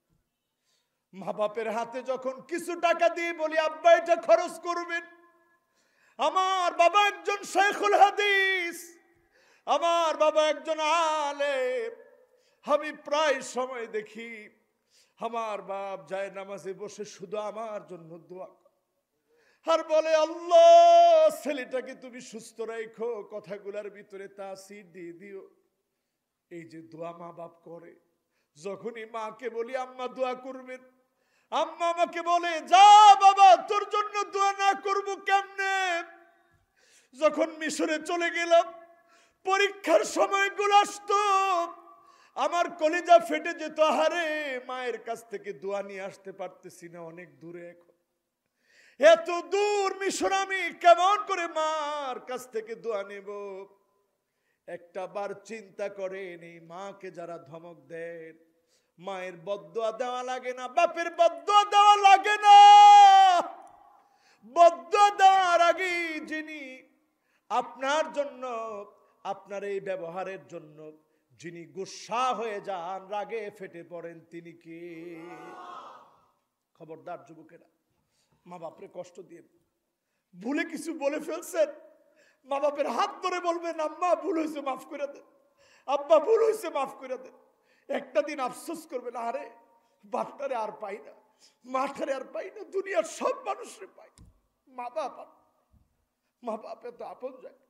এই মা বাপ যখন মানুষ হারায় ফেলে, মানুষ খুঁজে আর খুঁজে, বিপদে যখন পড়ে যায়, কার কাছ থেকে বলবে কাজ করে আমার জন্য দোয়া করে? সবচেয়ে নিরাট মন থেকে দোয়া মা বাপ তার সন্তানের জন্য করে। এই দোয়ার জায়গাটা হারাবেন। এই দোয়ার জায়গা যারা হারিয়ে ফেলে তারা বড় কপাল পোড়া। যা কামাতে পারেন, মা বাপরে টাকা দেওয়া লাগে না, বললেন আম্মা আমি চলতে পারি না, নিজেই কষ্ট করি, এতটুকু বললে মা বাপ আপনার কাছে যাবে না, বলবে বাজান আমরা খায়া না খায়া ভালো আছি। তারপরেও মা বাপের খবর নিয়েন। খবর না নিলে আল্লাহর আদালতে আপনি জবাবদিহিতার সম্মুখীনে দাঁড়াতে হবে। আপনার ভালো থাকা আল্লাহর আদালতে ভালো থাকা হবে না, ঠিক কিনা বলেন? এজন্য ভাই, মা বাপকে বললেন যে যা কামাই করি কষ্ট করে, আব্বা আমি চলতে পারি না। বাপ দেখবেন বলবে আলহামদুলিল্লাহ বাজান, আমারে দিতে হবে না, তুই ভালো চল, তাইলে আমার চলবে। একটু খবর নিবেন প্রত্যেকটা মাসে। কোন পীর আপনার ভাগ্য বদলাতে পারবে না, কোন মাজার আপনার ভাগ্য বদলাতে পারে না। তবে আল্লাহর কসম, একমাত্র ভাগ্য বদলানোর জন্য লা ইয়ারুদ্দুল কাদা ইল্লাল বীর, মা বাপের সাথে সুন্দর আচরণ করেন, ভাগ্য বদলায় দিবেন কে? আল কদরু কদরান। ভাগ্যটা দুই ধরনের। একটা আল্লাহ পাক পুরো আল্লাহ রাব্বুল আলামিন লিপিবদ্ধ করে ফেলেছেন, আর কিছু বিষয় আল্লাহ রেখে দিয়েছেন। আপনি যখনই আল্লাহর কাছে দোয়া করবেন, মা বাপের কাছে গিয়ে বলবেন আম্মা আমার জন্য একটু দোয়া করেন, আব্বা আমার জন্য একটু দোয়া করেন, দেখবেন আল্লাহ তাআলা ভাগ্যটারে পরিবর্তন করে দিবেন। সিলাতুর রহিম, আত্মীয়দের খবর নেবেন, ভাগ্য ভালো হবে। তাসবিহ পড়বেন, বেশি বেশি ইস্তিগফার পড়বেন, সুবহানাল্লাহ, আলহামদুলিল্লাহ, আল্লাহু আকবার, জিকিরের মধ্যে থাকবেন, আল্লাহ তাআলা ভাগ্য পরিবর্তন করে দিবেন। এরপর দান সদকা করবেন, পারবেন না ইনশাআল্লাহ? এবার 10 নম্বর হাদিস, শেষ হাদিস, এরপরে আমরা ইনশাআল্লাহ মোনাজাতের দিকে যাব। আপনারা খুব আগ্রহ নিয়ে শুনেছেন, এই জন্য অসংখ্য ধন্যবাদ। শেষ 10 নম্বর। বাবারা এখন উঠছেন না, আল্লাহর রাস্তায় একটু মোনাজাতটা করেই যান, কি বলেন? 10 নম্বরে আমার ভাইয়েরা, লা তাকুমুস সাআ, ততক্ষণ পর্যন্ত কিয়ামত হবে না, হাত্তা তাকুনা খুসুমাতুন নাস ফি রাব্বিহিম, আল্লাহর ব্যাপারে মানুষ যখন বিতর্ক শুরু করে দিবে, পরিষ্কারভাবে বুঝবেন কিয়ামতের সময়টা চলে এসেছে। আগে আমাদের দেশে নাস্তিক ছিল হাতে গোনা একটা দুইটা। তাসলিমা নাসরিন আল্লাহর বিরুদ্ধে বলেছে, গোটা জাতি ফুসলে উঠে তাসলিমা নাসরিনের বাংলাদেশের মাটি তার জন্য হারাম বানায় দিয়েছে, ঠিক কিনা বলে? আজ অবধি ঢুকতে পারে নাই। ঘরহীন, বরহীন, স্বামীহীন, সন্তানহীন, লজ্জাহীন তাসলিমা নাসরিন আসতে পারে না দেশ। ইমানদার মুসলমানদের ইমানের জোর আর হিম্মত ছিল এত বেশি। এরপরে আসলো হুমায়ুন আজাদ। মৃত্যু কেমনে হয়েছে আপনারা জানেন, আল্লাহ বাঁচাইছে, বাংলাদেশে মরে নাই। আমার ভাইয়েরা, এই নাস্তিকরা সম্মান নিয়ে একজনও যাইতে পারে নাই, কিন্তু এখন দেখবেন ঘন ঘন পাতি নাস্তিক তৈরি হয়ে যাচ্ছে, যারা কথায় কথায় এদেশের আলেম ওলামা মাদ্রাসার বিরুদ্ধে বিষোদাগার করে কথা বলে। কেন? শুধু জার্মানির একটা ভিসা লাগবে, ওই ভিসার আশায়, নাগরিকত্বের আশায় আমেরিকায় যাওয়া লাগবে, রাজনৈতিক শেল্টার পাওয়া লাগবে। এজন্য তারা নাস্তিকতা করে, আল্লাহর বিরুদ্ধে বিরুদ্ধাচরণ করে দুনিয়াকে অর্জন করার জন্য, ঠিক কিনা বলে? এই যে 10টা হাদিস বললাম, আমাদের গাফিল মনগুলার একটু প্রশ্ন করেনি, 10টা কি এখন হয়ে গেছে না ভাই? বলেন হয়ে গেছে না ভাই? তার মানে কিয়ামত কাছে না দূরে? সুতরাং এখন আমাদের প্রস্তুতি কি? 2 মিনিটে যদি প্রস্তুতির কথা বলি, আমার ভাইয়েরা, দুর্ভিক্ষ এড়ানোর জন্য নবী ইউসুফ আলাইহিস সালামের ফর্মুলার দিকে আসেন। কোরআনের মধ্যে আছে না নাই? ইউসুফ আলাইহিস সালামকে যখন স্বপ্নের কথা বলা হলো, তিনি ব্যাখ্যা করলেন দুর্ভিক্ষের বিষয়ে। ইউসুফ আলাইহিস সালাম ছিলেন জেলখানায়। ইউসুফ আলাইহিস সালামের বুদ্ধিমত্তা আর বিচক্ষণতার দিকে তাকাইয়া ইউসুফ আলাইহিস সালামকে মুক্ত করে দেওয়া হলো। আজ যদি দুর্ভিক্ষ থেকে সারা দুনিয়ার মুসলমানদের কি অবস্থা হবে, সেটা বিচারের আগে আমি বলতে চাই, আমার বাংলাদেশে দুর্ভিক্ষ থেকে যদি বাঁচতে হয়, সমস্ত আলেমদেরকে মুক্ত করে দেওয়া লাগবে।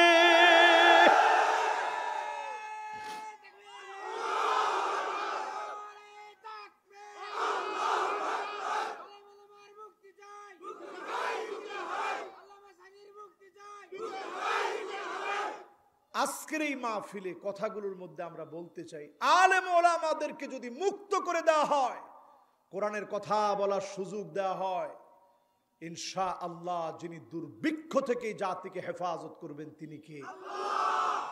ইউসুফ আলাইহিস সালাম কত বিচক্ষণ ছিলেন একটু হিসাব করেন। ইউসুফ আলাইহিস সালাম যখন খাদ্যমন্ত্রীর দায়িত্ব গ্রহণ করছেন, ইউসুফ আলাইহিস সালাম বড় বড় চাকা বানাইছে। আমার নিজের চোখে আমি দেখছি, সাওয়াকি মানে বড় বড় চাকা। এমন বড় বড় চাকা বানায়া শেষ প্রকল্প জারি করছে। গোটা সেই সময়ের মিশর, সেই কেনান পর্যন্ত, ফিলিস্তিনের লোকেরা পর্যন্ত বর্তমান মিশর থেকে এসে তারা খাদ্য নিয়েছে। পুরো জায়গাটাকে যিনি বরকত দিয়ে ভরপুর করে দিয়েছেন তিনি কে? সুতরাং আলেম ওলামা কষ্টে থাকুক, এটা আমরা চাই। নবীজি সাল্লাল্লাহু আলাইহি সাল্লামের একটা হাদিস বলতে চাই। নবীজি বলেছেন, লাইসা মিন্না মাল্লাম ইয়ারিফ লিআলিমিনা হাক্কাহু, সে আমার দলভুক্ত নয় যে আমার আলেমদেরকে সম্মান দিতে জানে না, সে আমার দলভুক্ত হতে পারে না। সুতরাং আলেমদেরকে সম্মান ইজ্জত করব তো ইনশাআল্লাহ। আজকের এই মাহফিল থেকে আমাদের কর্মসূচি, হাদিস থেকে 2টা কর্মসূচির কথা বলবো। সাহাবী নিজে এসে প্রশ্ন করছে, ইয়া রাসূলুল্লাহ মাতা সাআ, কিয়ামত কবে হবে? নবীজি বলছে, ওমা ইস্তাদাত্তা লাহা, কিয়ামতের কি প্রস্তুতি তোমার আছে? সাহাবী বলছে, নবী কোনো প্রস্তুতি তেমন নাই, অনেক নামাজ পড়েছি, জিকির আজকার করেছি, এমন না, তবে 2টা প্রস্তুতি আছে। ইন্নী উহিব্বুল্লাহ ওয়ার রাসূল, আমি আল্লাহ এবং তার রাসূলকে সবচাইতে বেশি ভালোবাসি। এই 2 প্রস্তুতি যদি আজ প্রত্যেকটা মুসলমানের কলিজার ভিতরে চলে আসে, পাথর আসবে। ফালিয়ারতাকিবু ইনদা যালিকা রিহান হামরা, নবীজি বলছে বাতাসের সঙ্গে আগুন আসবে, জালজালা মানে ভূমিকম্প আসবে, খাসফান ওয়া মাসখাব ভূমিধস আসবে, পাথর বৃষ্টি হবে, আকাশ থেকে পাথর পড়বে। মহাকাশ বিজ্ঞানীরা বলছে স্ট্রয়েড পৃথিবীর দিকে আসছে, পাথরগুলো আসছে, বেল থেকে বিচ্ছুরিত হয়ে যাবে। বহু দেশকে আল্লাহ পাক নিমিষের মধ্যে মিশায় দিবেন যদি ঈমানের হালতে থাকেন। যিনি আপনাকে হেফাজত করবেন তিনি কে? সুতরাং আমার ভাইরা, আল্লাহকে ভালোবাসার জায়গায় জায়গা করে দেন, নবীজিকে ভালোবাসেন। এই 2 মহব্বত যদি এক করতে পারেন, যিনি আপনাকে আমার দেশে বাংলাদেশে ভালো রাখবেন তিনি কে? এমন সময় আসবে 40 দিন পৃথিবীটা অন্ধকার হয়ে যাবে। হুযায়ফাতুল ইয়ামান বলছেন, যার উপাধি হচ্ছে সিররুন নবী, আল্লাহর নবীর গোপন গোপন বিষয় হুযায়ফারে ডাইকা ডাইকা বলতো, হুযায়ফা তুই বড় চালাক, তুমি এটা মুখস্থ রাখো, এই বিষয়গুলো হবে। হুযায়ফাতুল ইয়ামানের উপাধি হচ্ছে সিররুন নবী, নবীর গোপন গোপন বিষয়গুলো হুযায়ফারে বলতেন। জোরে কোন সুবহানাল্লাহ। হুযায়ফা বলছেন, আমি যা জানি সব যদি বলে দেই, লা কুতিআতিল হুলকুম, আমার কণ্ঠনালী কেটে ফেলে দেওয়া হবে, এমন সব বিষয়গুলো নবী আমাকে বলে গেছে। জোরে কোন আল্লাহু আকবার। এত গোপন গোপন বিষয় নবীজি বলে গেছে। সেই হুযায়ফাতুল ইয়ামান বলছেন 40 দিন পৃথিবীটা অন্ধকার হয়ে যাবে, সেই দিকে পৃথিবী হাঁটতেছে। 3য় বিশ্বযুদ্ধ লাগবে, আপনার ফেসবুক, টুইটার, ভাইবার, হোয়াটসঅ্যাপ সব কানা। 40 দিন পৃথিবী অন্ধকার হয়ে যাবে। মানুষগুলা চিৎকার করে বলবে, রব্বানা কশিফ আন্নাল আযাব, আয় আল্লাহ আপনি আযাব থেকে বাঁচান। আল্লাহ আমাদেরকে আযাব থেকে বাঁচাক, সকলে পড়েন আমিন। আজকের মাহফিলে আমরা কি আযাব থেকে বাঁচতে রাজি? এই মাহফিলে যতগুলো কথা বললাম আমরা কি মানতে রাজি? কারা কারা আজকের মাহফিলের পরে নামাজি হবে? হাতগুলো উঠায় দেখাই। লিল্লাহে তাকবীর, লিল্লাহে তাকবীর।